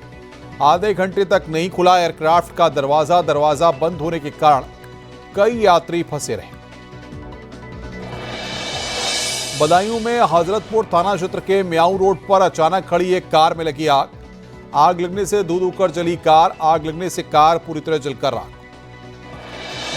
बदायूं के सिविल लाइन थाना क्षेत्र के मंडी रोड से सामने एक मोपेड में लगी आग। चलती हुई मोपेड में आग लगने से मोपेड सवार ने कूदकर अपनी जान बचाई। हापुड़ के नेशनल हाईवे 9 पर तेज रफ्तार का कहर। तेज रफ्तार दो ट्रकों की आमने सामने की जोरदार भिड़ंत। हादसे के बाद एक ट्रक में आग लगी। दमकल की टीम पहुंची। कड़ी मशक्कत के बाद आग पर काबू पाया गया। गाजियाबाद के कविनगर क्षेत्र में कूड़ा घर में लगी अचानक भीषण आग। फायर ब्रिगेड ने आग पर काबू पाया। आगरा में चलती स्कूटी से निकला सांप। सांप निकलने से इलाके में मचा हड़कंप। घटना का वीडियो सोशल मीडिया पर वायरल। उन्नाव में युवक ने नदी में लगाई छलांग। ग्रामीणों ने बचाई जान। पारिवारिक समस्या के कारण की थी खुदकुशी की कोशिश। गोरखपुर में गोर्रा नदी में यात्रियों से भरी नाव पलटी। नाव पर सवार 7 लोग बाहर निकले। नदी में डूबे एक युवक की तलाश जारी।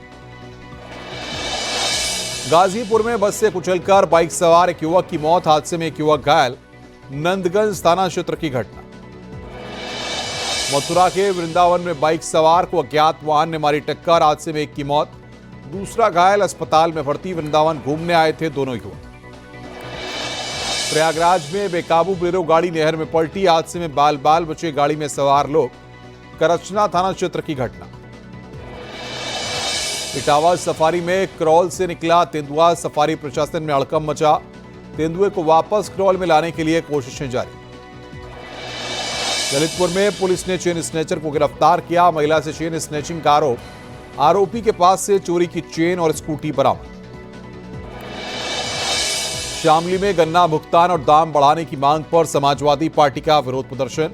सुधीर पवार के नेतृत्व में कलेक्ट्रेट पर हुआ प्रदर्शन। कार्यकर्ताओं ने जमकर की नारेबाजी।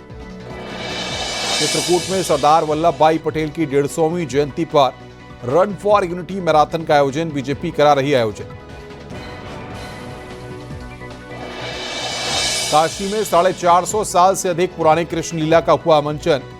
भाव विभोर हुए लोग।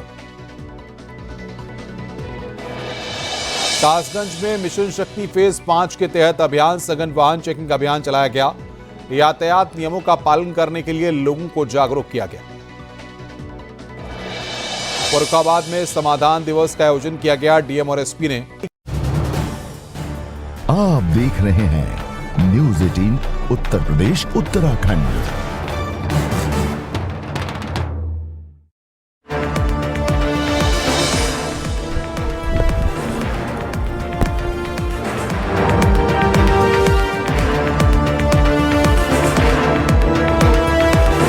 कॉम्प्लेक्स हुआ ध्वस्त। दूसरे दिन बुलडोजर ने अवैध निर्माण को किया जमींदोज। 35 साल पुरानी मार्केट में हुई सबसे बड़ी कार्रवाई।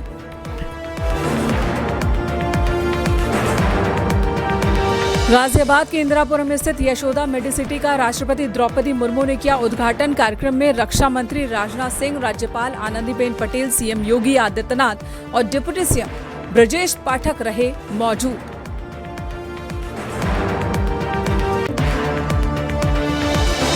मुरादाबाद की घटना पर बोले मंत्री ठाकुर रघुराज सिंह, मदरसे और बुर्का पर लगे प्रतिबंध। वर्जिनिटी का सर्टिफिकेट मांगने वालों को बताया दैत्यों का वंशज। एसआईआर का विरोध करने वालों को बताया मुगलों का वंशज।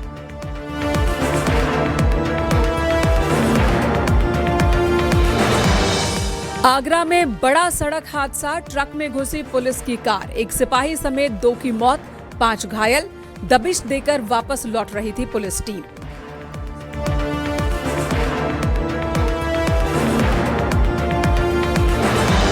लखनऊ में एक्सप्रेसवे पर बस में लगी भीषण आग। सभी 39 यात्री सुरक्षित। दिल्ली से गोंडा जा रही थी बस।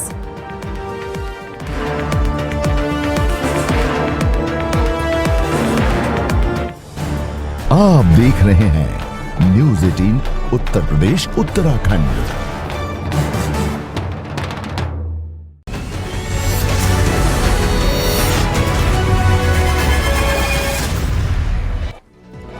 यूपी के बिजली विभाग से 43% उपभोक्ता असंतुष्ट। हेल्पलाइन 1912 से 43% बिजली उपभोक्ताओं की शिकायतें नहीं हुई हैं दूर। सीएम योगी आदित्यनाथ ने ट्वीट कर जानकारी दी। आज यूपी में 7 एक्सप्रेस वे हैं चालू।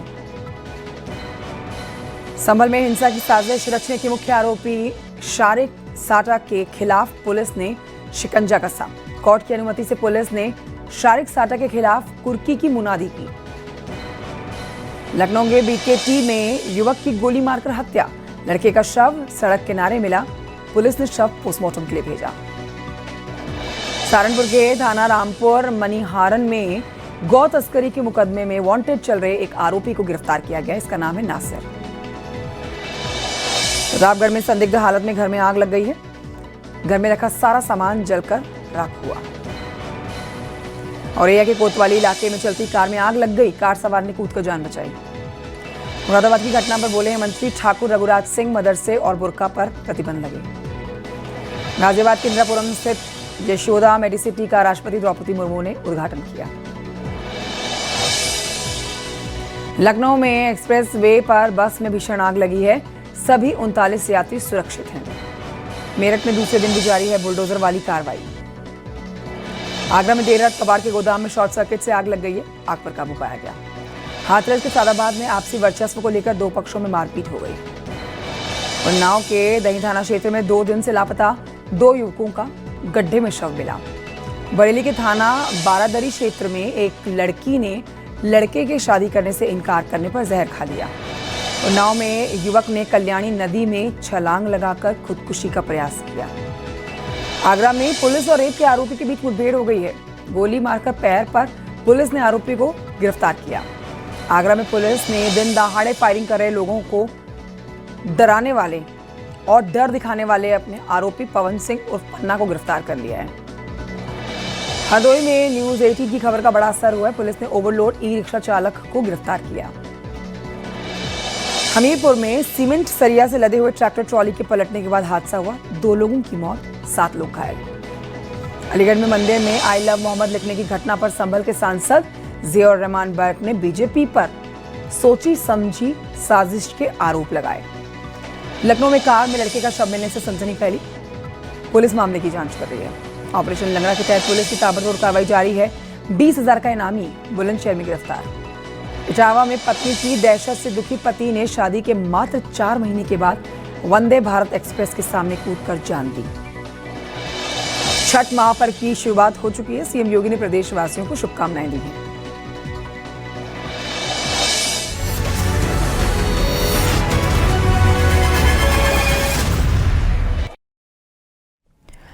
मेरठ से खबर, जहां पर सेंट्रल मार्केट पर दूसरे दिन बुलडोजर की कार्रवाई जारी है। सुप्रीम कोर्ट के आदेश के बाद अवैध निर्माण पर बुलडोजर वाला एक्शन हो रहा है। तस्वीरें आपको दिखाएंगे।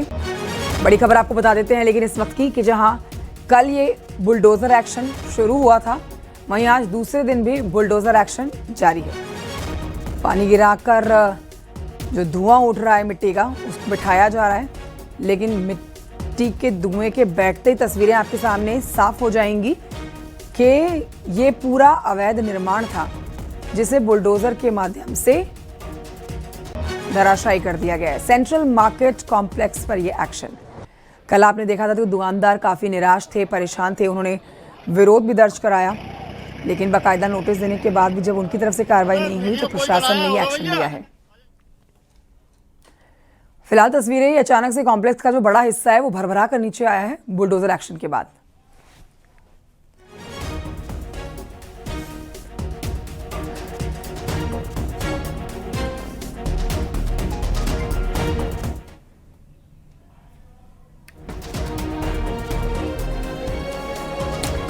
उधर उन्नाव से खबर, बीजेपी के विधायक आशुतोष शुक्ला पर प्रताड़ित करने के आरोप में एक नया मामला जुड़ गया है।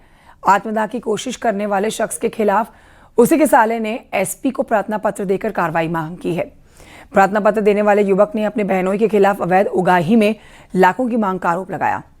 इस मामले पर विधायक ने मानसिक रूप से परेशान करने की छवि धूमिल करने की एफआईआर सदर कोतवाली में दर्ज कराई है।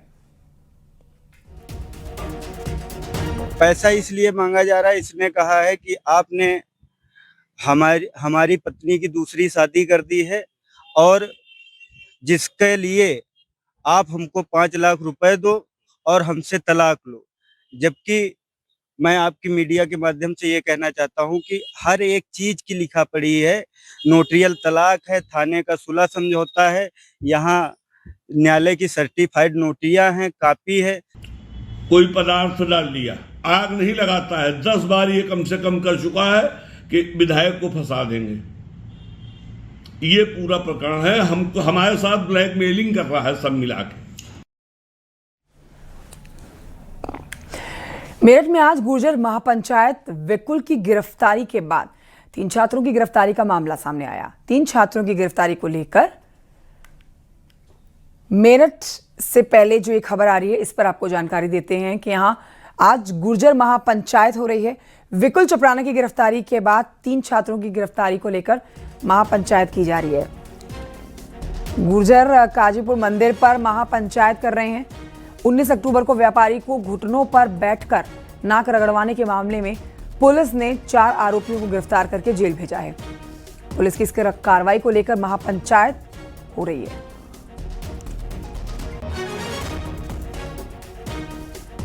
विकुल चपराना जिसकी गिरफ्तारी हुई, कोर्ट में पेशी हुई, व्यापारी को जमीन पर इसने नाक रगड़वाई थी, इस मामले ने तूल पकड़ लिया। अब एक्शन के बाद देखिए गुर्जरों की महापंचायत इस समय चल रही है मेरठ में। मंथन किया जा रहा है कि आखिर पुलिस की इस कार्रवाई के खिलाफ किस तरह से आगे बढ़ा जाए। 3 छात्रों की गिरफ्तारी जिसका विरोध किया जा रहा है और इसी को लेकर गुर्जरों की महापंचायत इस समय हो रही है।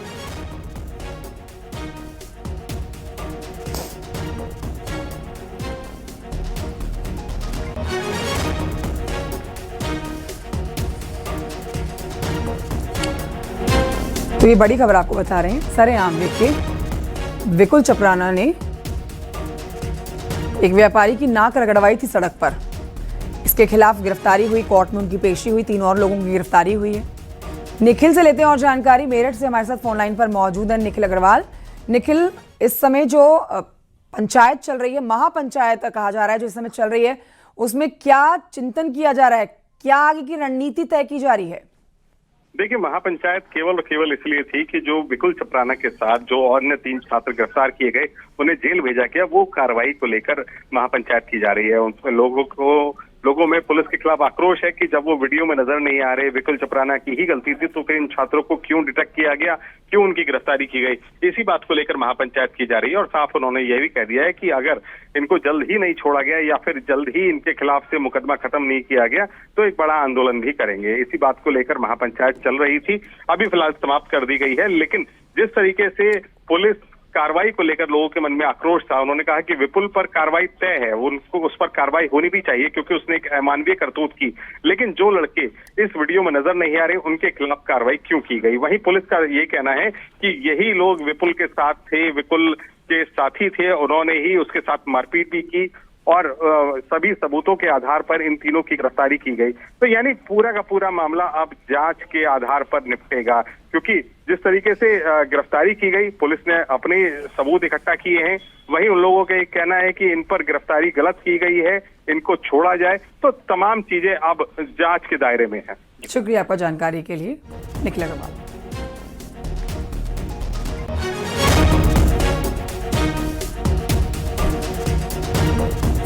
31 अक्टूबर को लौह पुरुष सरदार वल्लभ भाई पटेल की जयंती के अवसर पर मनाया जाने वाला राष्ट्रीय एकता दिवस इस बार विशेष रूप से ऐतिहासिक होने जा रहा है। भारत सरकार के द्वारा गुजरात के केवड़िया यानी कि एकता नगर में आयोजित होने वाले इस समारोह में देश भर से चयनित राज्यों और विभागों की झांकियों का प्रदर्शन किया जाएगा। इस मौके पर पीएम मोदी और गृहमंत्री अमित शाह मौजूद रहेंगे। गृह मंत्रालय भारत सरकार की सिलेक्शन कमेटी ने 13 अक्टूबर 2025 को नई दिल्ली में आयोजित बैठक में 3D मॉडल्स के निरीक्षण के पश्चात 10 राज्यों और विभागों की झांकियों का चयन किया है।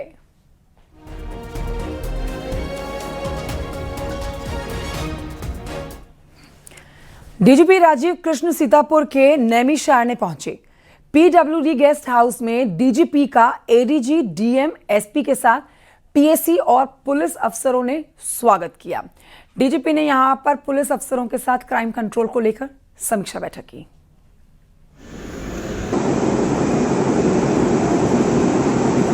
ग्राम समिति, ग्राम सुरक्षा समिति पुलिस का एक अभिन्न अंग भी है और क्षेत्र में सुरक्षा का माहौल प्रदान करने के लिए एक इम्पोर्टेंट कंपोनेंट भी है।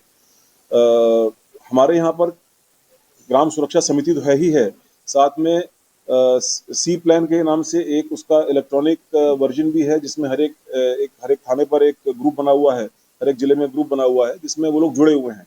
और जो पीछे कुछ इंसिडेंट्स हुए थे जिसमें ये जो ड्रोन वगैरह की कार्रवाई, ड्रोन वगैरह के बारे में अफवाह फैलाई गई थी, और उसमें ग्राम सुरक्षा समितियों के सहयोग से जो स्थानीय पुलिस थी उन्होंने काफ़ी अच्छी, प्रभावी और रिजल्ट ओरिएंटेड कार्रवाई की। तो ये इसको हमेशा त्योहारों पर ही नहीं, हमेशा ये एक सक्रिय रहे और चौकीदार और ग्राम सुरक्षा समिति और पुलिस और प्रशासन इनका सामंजस्य रहे, इसके लिए लगातार कार्रवाई चलती रहती है। पत्रकार की सहारनपुर से खबर, जहां पर थाना रामपुर मनिहारन पुलिस ने गौ तस्करी के मुकदमे में वांटेड एक आरोपी नासिर को मुठभेड़ के बाद गिरफ्तार कर लिया। एनकाउंटर में नासिर के पैर में गोली लगी है। 2 तस्वीरें आपके सामने, आगरा और सहारनपुर की। तो आगरा में बड़ी गिरफ्तारी हुई है। एनकाउंटर में ये रेप का आरोपी गिरफ्तार हुआ। इलाज के लिए एसएन मेडिकल कॉलेज में इसको भर्ती कराया गया है। जिस शख्स की आगरा में गिरफ्तारी हुई है, इसने एक 65 साल की बुजुर्ग महिला का रेप किया है। तो वहीं सहारनपुर में यह शख्स गिरफ्तार किया गया है, गौ तस्करी के मामले में वांटेड था।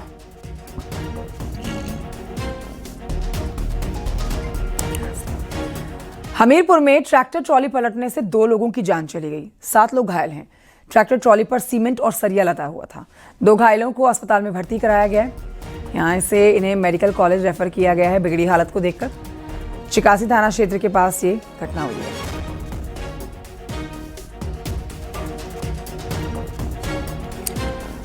उधर हाथरस के सादाबाद में आपसी वर्चस्व को लेकर 2 पक्ष आमने सामने आ गए। जमकर मारपीट हुई है। मामूली सी कहासुनी से शुरू हुआ विवाद देखते ही देखते लात, घूसे और डंडों में पहुंच गया। घटना का वीडियो भी सोशल मीडिया पर तेजी से वायरल हो रखा है। 2 पक्ष आमने सामने हैं।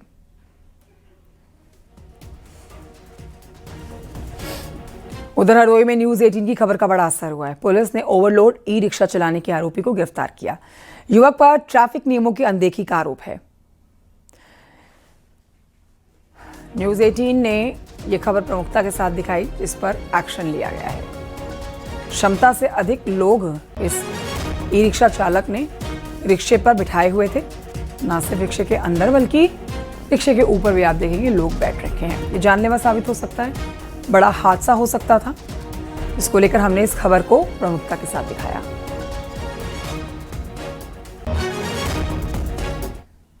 वायरल वीडियो, इसमें एक ई रिक्शा चालक द्वारा क्षमता से अधिक सवारी व ई रिक्शा की छत पर सवारी बैठा रखा है। इस ई रिक्शा को थाना नुनार पुलिस द्वारा कब्जे में लेकर एनडीएक्स में सीज किया गया है तथा चालक के विरुद्ध उचित धाराओं में अभियोग पंजीकृत किया जा रहा है। प्रतापगढ़ में संदिग्ध हालत में घर में आग लग गई। आग लगने से घर में सारा सामान जलकर राख हो गया। आग की चपेट में सिलेंडर आया और जोरदार ब्लास्ट हुआ। अगले महीने यहाँ इस घर में बेटी की सगाई होनी थी। घर वालों का आरोप है कि पड़ोसी शख्स ने रंजिश में आके आग की घटना को अंजाम दिया है।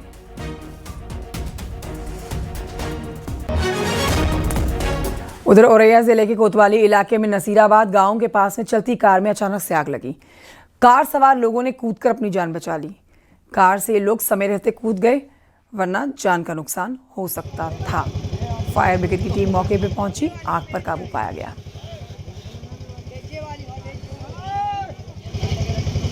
खबर संभल से है। इन दिनों 24 कोसी परिक्रमा की धूम है। इस दौरान परिक्रमा में शामिल श्रद्धालुओं पर बुलडोजर से पुष्प वर्षा की गई है। नैमिषारण्य तीर्थ के प्रमुख और परिक्रमा यात्रा से संबंधित तमाम लोगों ने श्रद्धालुओं पर बुलडोजर से पुष्प वर्षा की।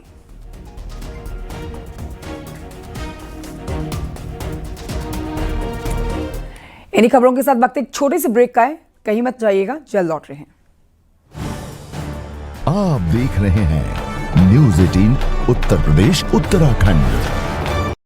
आप देख रहे हैं न्यूज 18 उत्तर प्रदेश उत्तराखंड।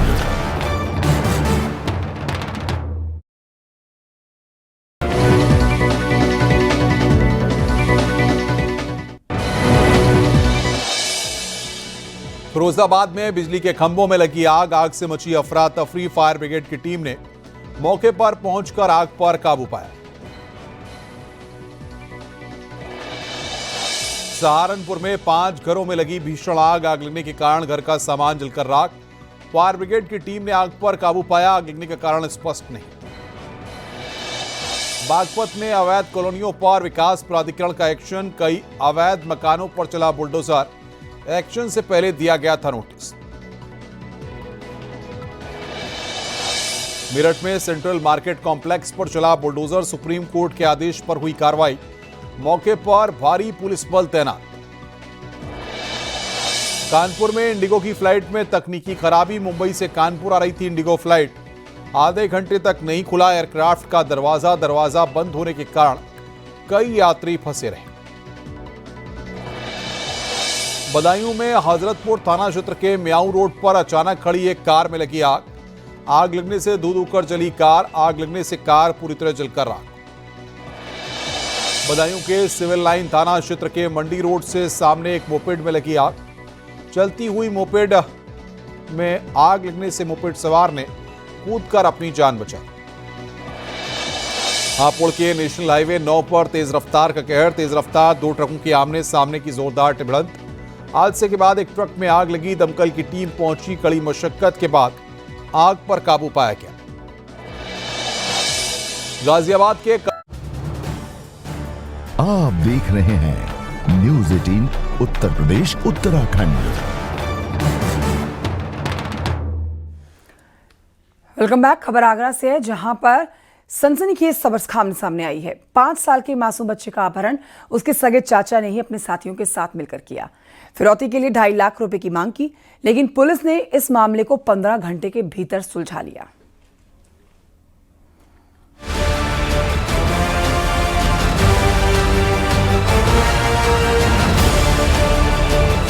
घटना शुक्रवार दोपहर करीब 1:30 बजे की है, जब आगरा के गढ़ी चांदनी इलाके में 5 साल का जय अपने घर के पास खेल रहा था। जय के पिता सोनू, जो राधे ज्वेलर्स नाम से दुकान चलाते हैं, और उनकी पत्नी पास के ही दूसरे घर में रहते हैं। जय अक्सर अपने घर और दादी पद्मा के घर के बीच खेलने के लिए आता जाता था, लेकिन उस दिन जब जय दादी के पास नहीं पहुंचा, तो परिवार में हड़कंप मच गया। परिजनों ने आसपास तलाश शुरू की और सीसीटीवी फुटेज खंगाले। फुटेज में एक व्यक्ति जय का हाथ पकड़कर ले जाता दिखा। हैरानी की बात ये थी कि ये कोई व्यक्ति और नहीं बल्कि जय का सगा चाचा गगन था। गगन पहले भी छोटे मोटे अपराधों में जेल जा चुका है। सूचना दोपहर में प्राप्त हुई थी, जिसमें 5 वर्षीय एक बालक के अपहरण की सूचना दी गई थी। तत्काल थाना एतमाददौला तथा सभी सीनियर अधिकारी मौके पर गए थे, जहां सीसीटीवी फुटेज को देखा गया, तो जिसमें एक बच्चे को एक व्यक्ति पकड़कर ले जाते हुए दिखाई दिया। कुछ समय बाद ये पता चला कि बालक के पिता से फिरौती 2 लाख रुपए मांगी जा रही थी व्हाट्सएप द्वारा। इस जानकारी के बाद तत्काल परिजनों द्वारा जो तहरीर दी गई थी, उसके आधार पर अभियोग पंजीकृत किया गया तथा पुलिस आयुक्त महोदय द्वारा 10 टीमों का गठन किया गया था। करीब 1 घंटे बाद जय के पिता सोनू के पास एक व्हाट्सएप कॉल आई। अपहरणकर्ताओं ने 2.5 लाख रुपए की फिरौती मांगी और वीडियो कॉल पर जय को दिखाकर पुलिस को सूचना न देने की धमकी दी। सोनू ने अपहरणकर्ताओं से कहा कि उनके पास 2.5 लाख नहीं, सिर्फ 1.5 लाख रुपए हैं। इस बीच सोनू ने चुपके से पुलिस को सारी जानकारी दे दी। उन टीमों के सतत प्रयास, चेकिंग तथा सीसीटीवी फुटेज के आधार पे और तमाम दबिशों से अपहरणकर्ताओं पे दबाव बढ़ने के फलस्वरूप उनके द्वारा लगभग 9 बजे रात्रि के समय में बालक को, जो अपहृत था 5 वर्ष का बालक, उसको घर के पीछे अंधेरे में छोड़ करके भाग गए। इस प्रकार से अपहृत बच्चा सकुशल बरामद हो गया है। पुलिस ने तुरंत कार्रवाई शुरू की। सीसीटीवी फुटेज की मदद से गगन की पहचान हुई। पुलिस की सक्रियता से डरकर अपहरणकर्ताओं ने 8 घंटे बाद ही जय को घर से 200 मीटर दूर छोड़ दिया और फरार हो गए। बच्चा सकुशल अपने परिवार को सौंप दिया गया, लेकिन पुलिस ने अपराधियों की तलाश जारी रखी।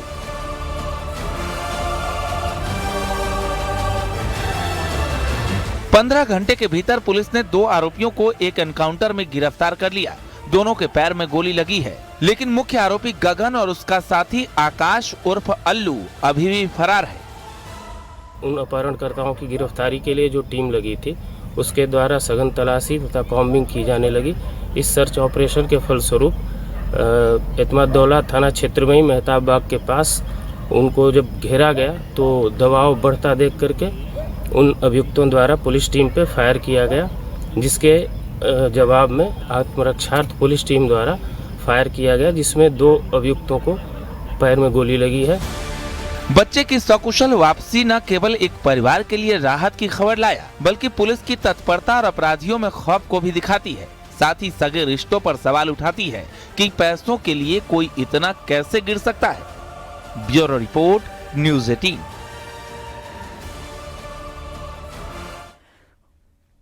उधर उन्नाव के बांगरमऊ से दिल दहलाने वाला एक मामला सामने आया। 16 साल की किशोरी की हत्या के मामले में रिश्तों को शर्मसार कर देने वाला मामला आया है सामने। हैरानी की बात यहां पर यह है कि हत्यारा कोई और नहीं बल्कि किशोरी का सगा भाई निकला।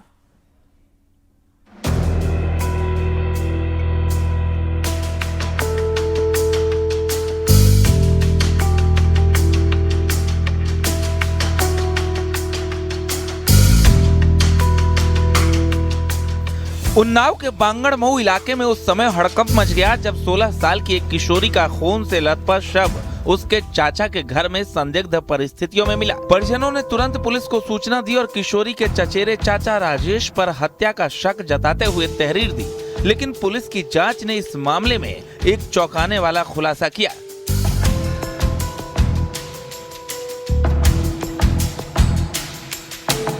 पुलिस ने तफ्तीश शुरू की तो पता चला कि किशोरी की हत्या किसी बाहरी व्यक्ति ने नहीं बल्कि उसके 18 साल के सगे भाई अंकित ने की थी। जांच में सामने आया कि किशोरी का गांव के ही एक लड़के से फोन पर बातचीत होती थी। ये बात अंकित को नागवार गुजरी।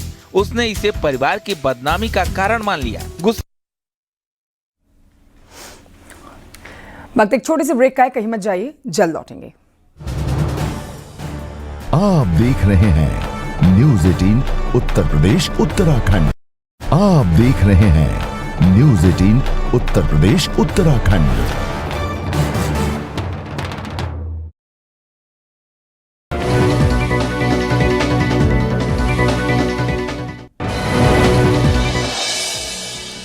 फिरोजाबाद में बिजली के खंभों में लगी आग से मची अफरा तफरी। फायर ब्रिगेड की टीम ने मौके पर पहुंचकर आग पर काबू पाया। सहारनपुर में 5 घरों में लगी भीषण आग लगने के कारण घर का सामान जलकर राख। फायर ब्रिगेड की टीम ने आग पर काबू पाया। आग लगने का कारण स्पष्ट नहीं। बागपत में अवैध कॉलोनियों पर विकास प्राधिकरण का एक्शन। कई अवैध मकानों पर चला बुलडोजर। एक्शन से पहले दिया गया था नोटिस। मेरठ में सेंट्रल मार्केट कॉम्प्लेक्स पर चला बुलडोजर। सुप्रीम कोर्ट के आदेश पर हुई कार्रवाई। मौके पर भारी पुलिस बल तैनात। कानपुर में इंडिगो की फ्लाइट में तकनीकी खराबी। मुंबई से कानपुर आ रही थी इंडिगो फ्लाइट। आधे घंटे तक नहीं खुला एयरक्राफ्ट का दरवाजा बंद होने के कारण कई यात्री फंसे रहे।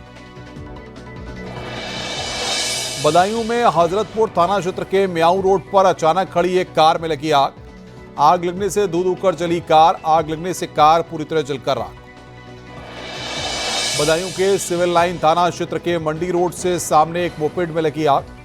चलती हुई मोपेड में आग लगने से मोपेड सवार ने कूदकर अपनी जान बचाई। हापुड़ के नेशनल हाईवे 9 पर तेज रफ्तार का कहर। तेज रफ्तार 2 ट्रकों के आमने सामने की जोरदार भिड़ंत।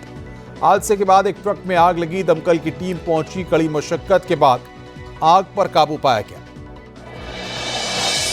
गाजियाबाद के कविनगर क्षेत्र में कूड़ा घर में लगी अचानक भीषण आग। फायर ब्रिगेड ने आग पर काबू पाया। आगरा में चलती स्कूटी से निकला सांप। सांप निकलने से इलाके में मचा हड़कंप। घटना का वीडियो सोशल मीडिया पर वायरल।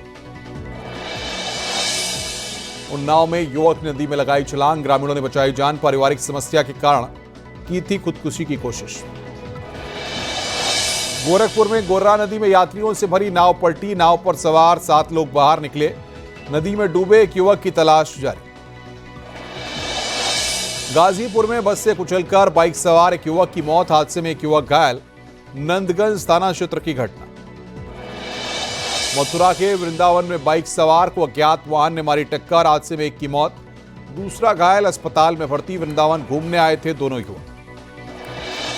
प्रयागराज में बेकाबू बोलेरो गाड़ी नहर में पलटी। हादसे में बाल बाल बचे गाड़ी में सवार लोग। करचना थाना क्षेत्र की घटना।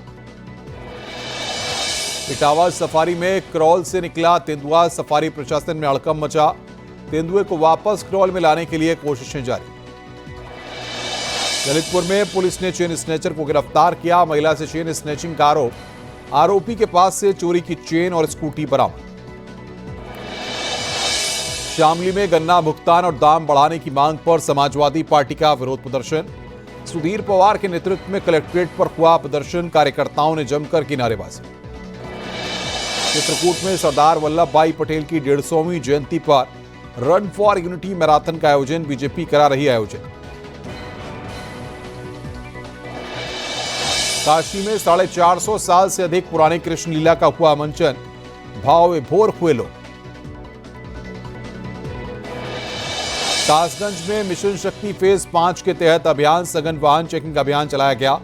यातायात नियमों का पालन करने के लिए लोगों को जागरूक किया गया। फर्रुखाबाद में समाधान दिवस का आयोजन किया गया। डीएम और एसपी ने जन सुनवाई की। लोगों की समस्याओं के समाधान करने के निर्देश दिए। मुजफ्फरनगर में पुलिस ने चोर गिरोह का किया पर्दाफाश। 10 चोर हुए गिरफ्तार। आप देख रहे हैं news 18 Uttar Pradesh Uttarakhand. Headlines presented by Patanjali गाय का घी, मां का भरोसा, प्यार से परोसा।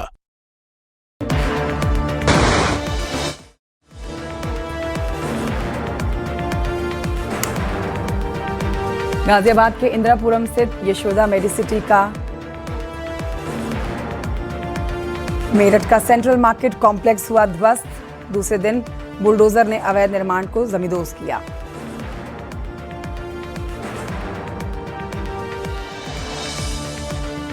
गाजियाबाद के इंदिरापुरम स्थित यशोदा मेडिसिटी का राष्ट्रपति द्रौपदी मुर्मू ने उद्घाटन किया। कार्यक्रम में रक्षा मंत्री राजनाथ सिंह, राज्यपाल आनंदीबेन पटेल, सीएम योगी और डिप्टी सीएम ब्रजेश पाठक रहे मौजूद। मुरादाबाद की घटना पर बोले हैं मंत्री ठाकुर रघुराज सिंह। मदरसे और बुर्का पर लगे प्रतिबंध। वर्जिनिटी का सर्टिफिकेट मांगने वालों को दैत्यों का वंशज बताया। आगरा में बड़ा सड़क हादसा। ट्रक में घुसी पुलिस की कार। एक सिपाही के साथ 2 लोगों की मौत, 5 लोग घायल। लखनऊ में एक्सप्रेसवे पर बस में लग गई भीषण आग। 39 यात्री सुरक्षित। दिल्ली से गोंडा जा रही थी बस। प्रेजेंटेड बाय पतंजलि गाय का घी, मां का भरोसा, प्यार से परोसा। आप देख रहे हैं न्यूज़ 18 उत्तर प्रदेश उत्तराखंड। दोपहर 1 बजे की खबरों में आपका स्वागत है। सबसे पहले आपको खबर बताते हैं मेरठ की। सेंट्रल मार्केट को बुलडोजर से ध्वस्त कर दिया गया है। सुप्रीम कोर्ट के आदेश पर अवैध निर्माण पर बुलडोजर वाली कार्रवाई आज भी जारी रही। सेंट्रल मार्केट की तस्वीरें आपके सामने। ये कॉम्प्लेक्स जिसे ध्वस्त किया जा रहा है आज दूसरे दिन भी अचानक से देखिए बड़ा सा हिस्सा भरभरा कर जमीन पर आया है बुलडोजर के अटैक के बाद। इस पूरे मामले में सुप्रीम कोर्ट ने सुनवाई होगी और प्रशासन को अपना हलफनामा देना है। शास्त्री नगर के सेंट्रल मार्केट में बने 30 साल पुराने कमर्शियल कॉम्प्लेक्स पर यह बुलडोजर चलाया गया। आरोप है कि यह मार्केट आवासीय प्लॉट पर अवैध रूप से बनाई गई है, जिसे सुप्रीम कोर्ट ने अवैध बताते हुए तोड़े जाने का आदेश दिया।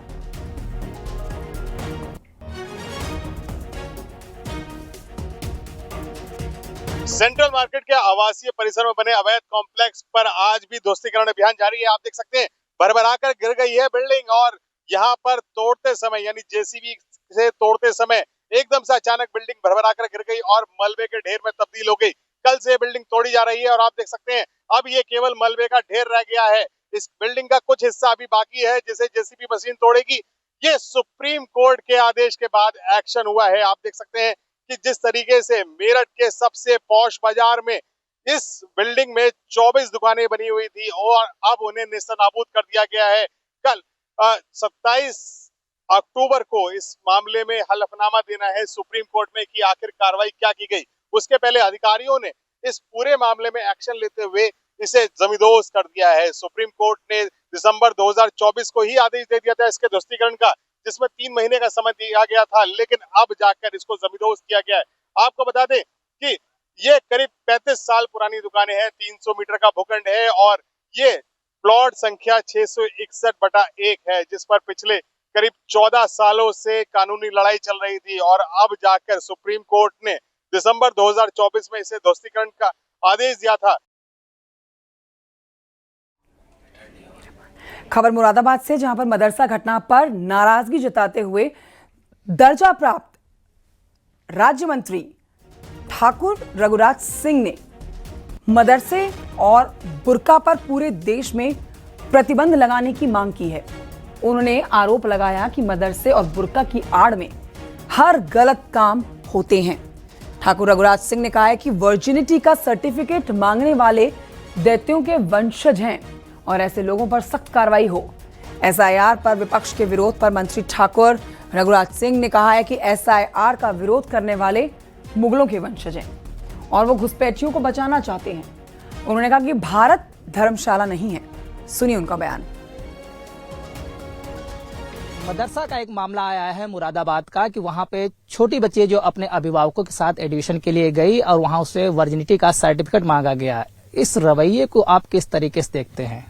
इतनी दुखद घटना है ये कि शर्मसार करने वाली, देवी देवताओं के देश में वर्जिनिटी की सर्टिफिकेट मांगी जा रही है। ये दैत्यों के वंशज हैं। मूल ये जो है, इनके मूल में जो है दैत्य वंशज हैं। इस कारण इनको बुर्का पहनना है, इनको मदरसे चलाने हैं, उसमें वर्जिनिटी की उनको वो मांगनी है। मेरा बस चले तो मैं आज ही बुर्का और मदरसे एक कलम से बंद कर दूं। यूएई के अंदर देखिए मदरसे बंद कर दिए गए हैं, लेकिन हमारे देश में 250 मदरसे थे, आज 45,000 मदरसे चल रहे हैं। उत्तर प्रदेश में अकेले 15,000 मदरसे चल रहे हैं, जिसमें गलत गतिविधियां जिसमें पैदा होती हैं, जो देशद्रोही पैदा होते हैं, वो मुगलों की नाजायज संतान जो हमारे हिंदुस्तान में है, जो विपक्षी अपने आप को कहते हैं कि हम मुसलमानों के पक्षधर हैं, झूठे पक्षधर हैं, तो ऐसे मुगलों की नाजायज संतानें जो चुनाव आयोग का विरोध करते हैं। मैं चुनाव आयोग को साधुवाद धन्यवाद दूंगा, क्योंकि ये देश धर्मशाला नहीं है। ये देश देवी देवताओं का देश है, हिंदुस्तानियों का देश है। कोई भी आके यहाँ बस जाओ, दुराचारी, बलात्कारी, अपहरणकर्ता बस जाओ, ये बसने नहीं देंगे। धर्मशाला नहीं है, हिंदुस्तान है। खबर लखनऊ से, जहां पर 69,000 शिक्षक भर्ती का मामला, अभ्यर्थियों ने मायावती के आवास पर घेराव किया है। डीएसपी महासचिव को अभ्यर्थियों ने सौंपा ज्ञापन। पुलिस ने अभ्यर्थियों को हिरासत में लिया। अभ्यर्थियों को इको गार्डन ले गई पुलिस। बहुजन समाज पार्टी की राष्ट्रीय अध्यक्ष मायावती के आवास के घेराव के लिए 69,000 शिक्षक भर्ती के अभ्यर्थी यहां आए हुए हैं। साफ तौर से आवास पर आप देखेंगे तो यहां भारी तादाद में अभ्यर्थी हैं। फिलहाल यहां पुलिस आ चुकी है। पुलिस के लोगों ने इन तमाम अभ्यर्थियों को सरकारी वाहन में जो है ले लिया है, यानी इनको गिरफ्तार किया है। इको गार्डन की तरफ लेकर के जाया जा रहा है। साफ तौर से आप देखें तो इस वाहन में करीब 100 से ज्यादा लोग फिलहाल हैं। क्या नाम है आपका? उमाकांत मास्टर। उमाकांत जी, क्या किन बातों को लेकर के आप प्रदर्शन कर रहे हैं? मैं 5 साल से प्रदर्शन कर रहा हूं, लेकिन हमारी बीजेपी में कोई सुनवाई नहीं हो रही है। सुप्रीम कोर्ट में हमारी तारीख लगती है। मैं ये कहना चाहता हूं कि हमारे समाज की बड़ी नेता हैं, अगर पिछले दलितों की न्याय नहीं कराती हैं तो इनको भी 2027 में बताया जाएगा। खबर मेरठ से है, जहां पर आज गुर्जर महापंचायत हुई। विकुल चपराना की गिरफ्तारी के बाद 3 छात्रों की और गिरफ्तारी हुई है।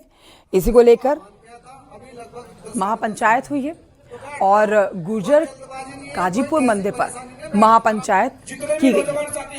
19 अक्टूबर को व्यापारी को घुटनों पर बैठाकर नाक रगड़वाने के मामले में पुलिस ने 4 आरोपी गिरफ्तार किए हैं और उन्हें जेल भेजा है। कोर्ट में पेशी भी हुई है। पुलिस की इस कार्रवाई को लेकर ही महापंचायत हुई।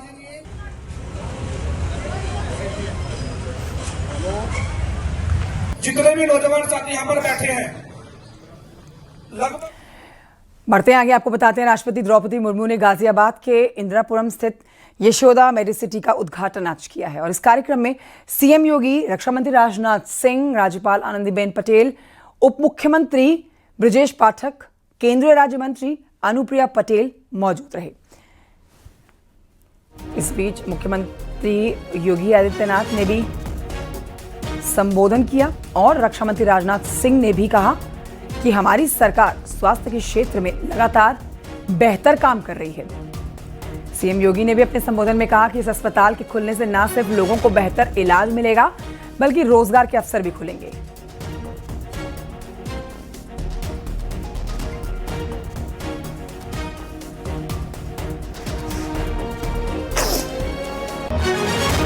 प्रधानमंत्री जन औषधि केंद्रों के माध्यम से आम जनता को अत्यंत किफायती दरों पर जेनेरिक मेडिसिन उपलब्ध कराई जा रही हैं।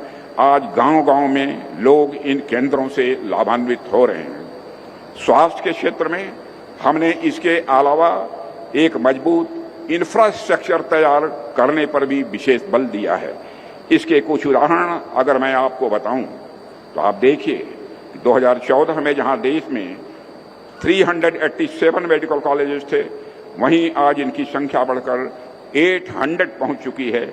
2014 में एमबीबीएस की सीटें केवल हमारे देश में 50,000 हुआ करती थी, जो आज बढ़कर 1,20,000 से भी ज्यादा हो गई हैं। साथियों, इसके अलावा 22 नए एम्स की स्थापना का भी निर्णय लिया गया। ये आयोजन एक हॉस्पिटल के उद्घाटन मात्र का नहीं, हेल्थ केयर की एक world class facility doctor PN Arora और उनके परिवार के माध्यम से उत्तर प्रदेश के इस एनसीआर क्षेत्र में तो प्रदान की ही जा रही है। हमारे लिए यह इन्वेस्टमेंट भी है और एम्प्लॉयमेंट का भी एक नया माध्यम बना है। मुझे याद है जब उत्तर प्रदेश में 2022 में हम लोगों ने अपना 3rd ग्राउंड ब्रेकिंग सेरेमनी आयोजित किया था और आदरणीय प्रधानमंत्री जी का नेतृत्व और मार्गदर्शन लखनऊ में प्राप्त हुआ था। उस समय डॉक्टर पीएन अरोड़ा जी ने इस बारे में कहा था, इन्वेस्ट यूपी के साथ एक एमओयू किया था कि हम गाजियाबाद में यशोदा मेडिसिटी के नाम पर एक अत्याधुनिक हॉस्पिटल का निर्माण करेंगे, जिसमें सभी प्रकार की सुपर स्पेशलिटी की सुविधाएं होंगी और विशेष रूप से कैंसर की अत्याधुनिक सुविधा, जिसके लिए दुनिया के देशों में, खासतौर पर दुनिया के विकसित देशों की ओर भारत के नागरिक रुख करते हैं, वह सुविधा एक छत के नीचे हम गाजियाबाद में उपलब्ध करवाएंगे। तो उस समय यह विश्वास नहीं होता था क्या ये संभव है, लेकिन मैं डॉक्टर पीएन अरोड़ा, डॉक्टर उपासना अरोड़ा और उनकी पूरी टीम को इस बात के लिए धन्यवाद दूंगा कि उन्होंने वह मात्र 3 वर्ष में करके दिखा दिया। सीएम योगी के दिल्ली दौरे पर यूपी में कैबिनेट विस्तार की चर्चा अब तेज हो गई है। बता दें आपको कि यूपी कैबिनेट में 7 पद खाली हैं। लंबे समय से कैबिनेट विस्तार लंबित है। सीएम योगी कल पीएम मोदी से घंटे भर से ज्यादा मुलाकात उन्होंने की। आज गृह मंत्री अमित शाह और राष्ट्रीय अध्यक्ष जेपी नड्डा से मुलाकात कर सकते हैं। माना जा रहा है कि यूपी में नवंबर में कैबिनेट विस्तार हो सकता है।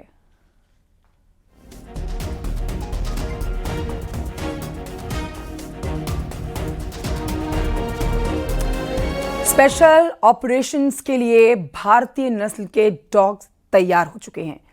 पीएम की अपील के बाद देसी डॉग स्क्वाड तैयार है। बता दें आपको कि पीएम मोदी ने 5 साल पहले देसी डॉग पर अपील की थी। K9 यूनिट में भारतीय नस्ल के डॉग शामिल किए गए हैं। 31 अक्टूबर को केवड़िया में एकता दिवस में पीएम शामिल होंगे।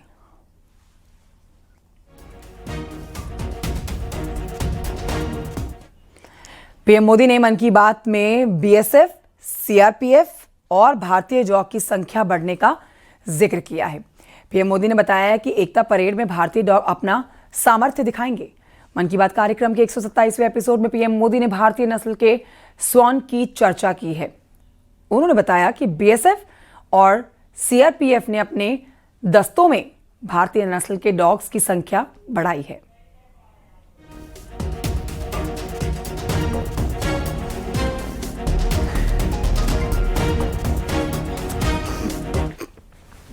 राजधानी लखनऊ से खबर, जहां से दिल्ली से गोंडा की ओर जा रही डबल डेकर बस में आज आग लग गई। तस्वीरें आपके सामने होंगी, भयावह आग की तस्वीरें जिसने पूरी बस को अपनी चपेट में लिया।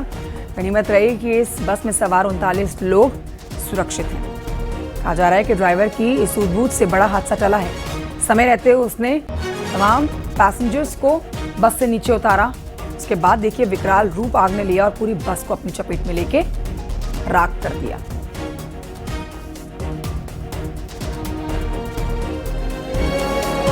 ये तस्वीरें आपके सामने हैं।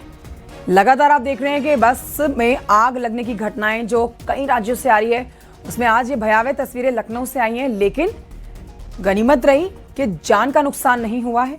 इस बस में, डबल डेकर बस में 39 यात्री सवार थे। सभी पैसेंजर्स को बस के ड्राइवर ने अपनी समझदारी दिखाते हुए पहले ही बस से नीचे उतार दिया।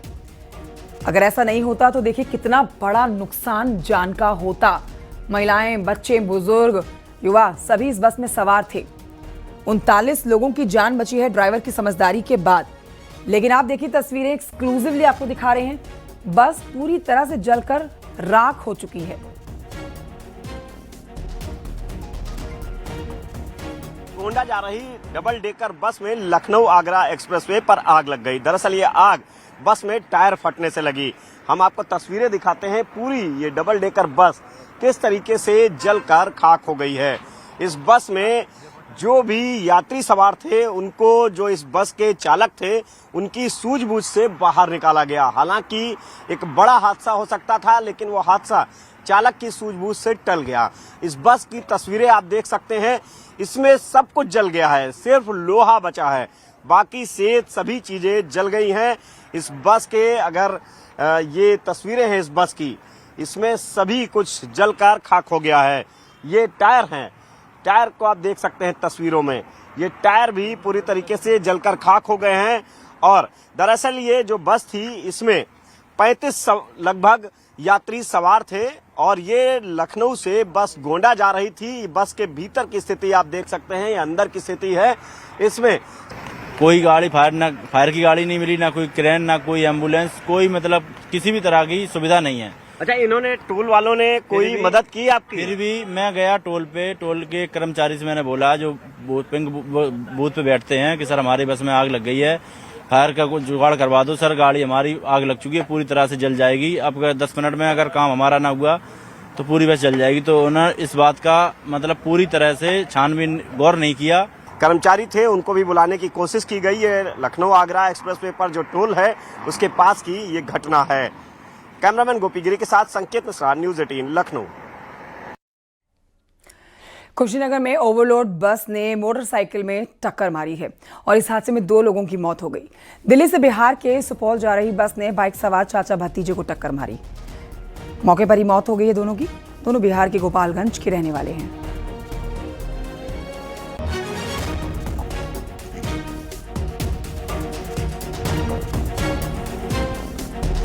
आईसिस की खौफनाक साजिश का पर्दाफाश हुआ है। आतंकी अदनान के खिलाफ एफआईआर दर्ज हुई है, जिसमें बड़ा खुलासा हुआ है। ज्ञानवापी पर फैसला देने वाले जज को टारगेट करने का जिक्र किया गया है। जज के खिलाफ आतंकी अदनान ने फोटो लगाकर पोस्ट की थी। तो फोटो लगाकर बकायदा पोस्ट किया गया था। जज रवि कुमार दिवाकर को दी गई धमकी।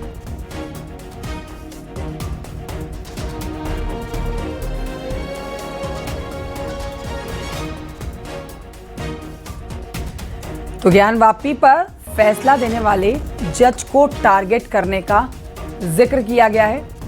और ये जज जिसने ज्ञानवापी के मामले में फैसला सुनाया था, इस जज के खिलाफ आतंकी अदनान ने फोटो लगाकर पोस्ट किया था। आनंद तिवारी से इस पर और जानकारी लेते हैं। आनंद, ये खबर बताएं। देखिए, अभी जिस तरह से दिल्ली पुलिस की सदर सेल ने अदनान खान नाम के जो 2 संदिग्ध ISIS के आतंकवादियों को गिरफ्तार किया था, मध्य प्रदेश के भोपाल और दिल्ली के सादिक नगर से, उसमें से जो भोपाल वाला अदनान था, उसके खिलाफ जो साल 2024 में यूपी ATS ने जो FIR दर्ज की थी, वो न्यूज 18 इंडिया के हाथ लगी, जिसमें कई चौंकाने वाले खुलासे हुए हैं। जो ज्ञानवापी पर जो फैसला देने वाले जो जज साहब थे, उनको टारगेट किया गया था ISIS की तरफ से। और उसमें बकायदा जो अदनान खान था उसने इंस्टाग्राम अकाउंट पर एक अपना खिलजी के नाम से एक इंस्टाग्राम पेज बनाया था और उस पर बकायदा उसने काफिर्स ब्लड इज हलाल for you those who fight against your डीन, जिसका मतलब है कि काफिर का खून हलाल है, इस तरह की पोस्ट लिखी थी। और उसके अलावा जो जज साहब है उनके एक फोटो लगा के उनके फेस पर आंखों के ऊपर लाल रंग से काफिर लिखा था। और इसको कई लोगों ने फॉलो किया था, कई लोग इससे रेडिकलाइज हुए थे और इससे ये कहीं ना कहीं जाहिर हुआ था कि किस तरह से ISIS युवाओं की भर्ती कर रहा है और कैसे ज्ञानवापी पर फैसला देने वाले जो जज साहब हैं उनको मारने की जो है वो एक बड़ी साजिश जो है वो रची जा रही थी। ठीक है, शुक्रिया आपका जानकारी के लिए आनंद।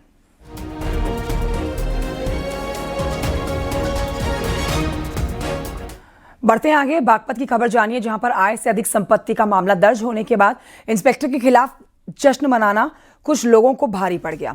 बताया जा रहा है कि आरोपी इंस्पेक्टर प्रेमवीर सिंह राणा के चचेरे भाइयों ने मुकदमे के वादी और जश्न का आयोजन करने वाले विपक्षी लोगों पर हमला कर दिया।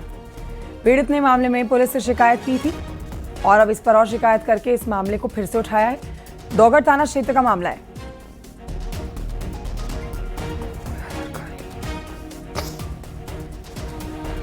खबर कासगंज से, जहां पर प्रेमिका के घर वालों पर प्रेमी की हत्या का आरोप है।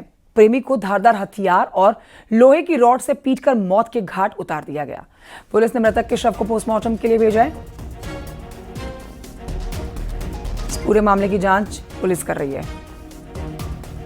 ये लोगों ने, उसके मामुआ ने, शबलू वगैरह और सब लोग थे, जावेद वगैरह, चुन्ना, समझी, मुगीन और काफ़ी 10-12 लड़के हैं उसमें, जो है इन लोगों ने मेरे भाई को रॉडों से और गला दे के और चाकू के उसके मेरे भाई की बॉडी पर निशान है, चाकू से मारा इन्होंने सब ने।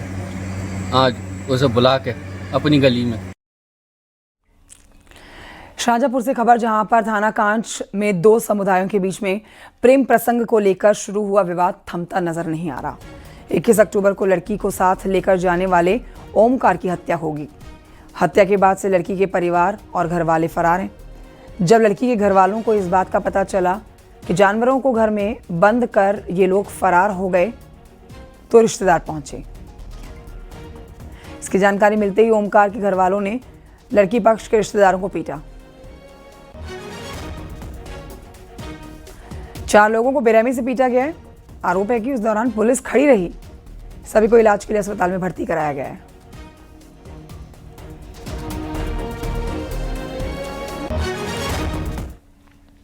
यूपी में पुलिस बदमाशों पर लगातार कार्रवाई कर रही है। शहर शहर एनकाउंटर हो रहे हैं।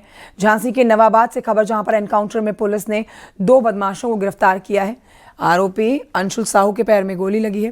दोनों के पास से तमंचा कारतूस बरामद हुआ। वहीं औरैया में बिधुना में एनकाउंटर में 3 बदमाश गिरफ्तार किए गए। तीनों अपराधी ATM चेंज करके लोगों के साथ फ्रॉड करते थे। एनकाउंटर में बदमाश के पैर में गोली भी लगी है।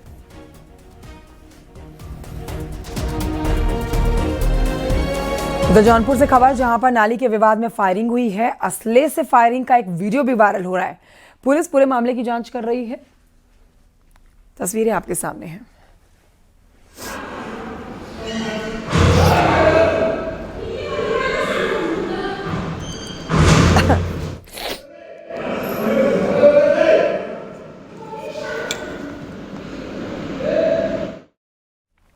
ग्रेटर नोएडा से खबर, जहां पर 2 पक्षों में मारपीट और अभद्र टिप्पणी पर 2 पक्षों में चले हैं लाठी डंडे। मारपीट करने का आरोप भाजपा के नेता के ऊपर लगा है। पुलिस मामले की जांच कर रही है। 4 लोगों को हिरासत में लिया गया है। इस घटना का CCTV फुटेज भी पुलिस के हाथ लग चुका है। सोशल मीडिया पर भी इस घटना का वीडियो वायरल है।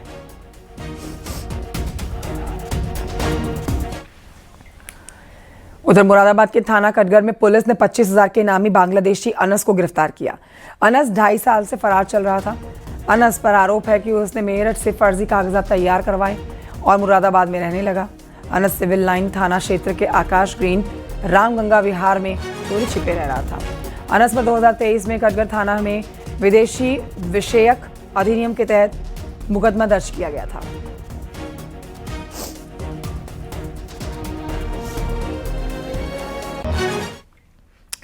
लखीमपुर खीरी के मजगई थाना क्षेत्र में जमीनी विवाद को लेकर दो पक्षों में मारपीट हो गई।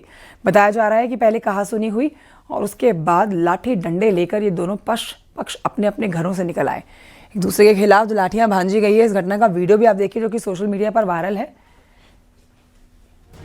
समुदाय के ये लोग एक दूसरे के ऊपर जानलेवा तरीके से डंडे बरसाते हुए वीडियो में साफ देखे जा सकते हैं।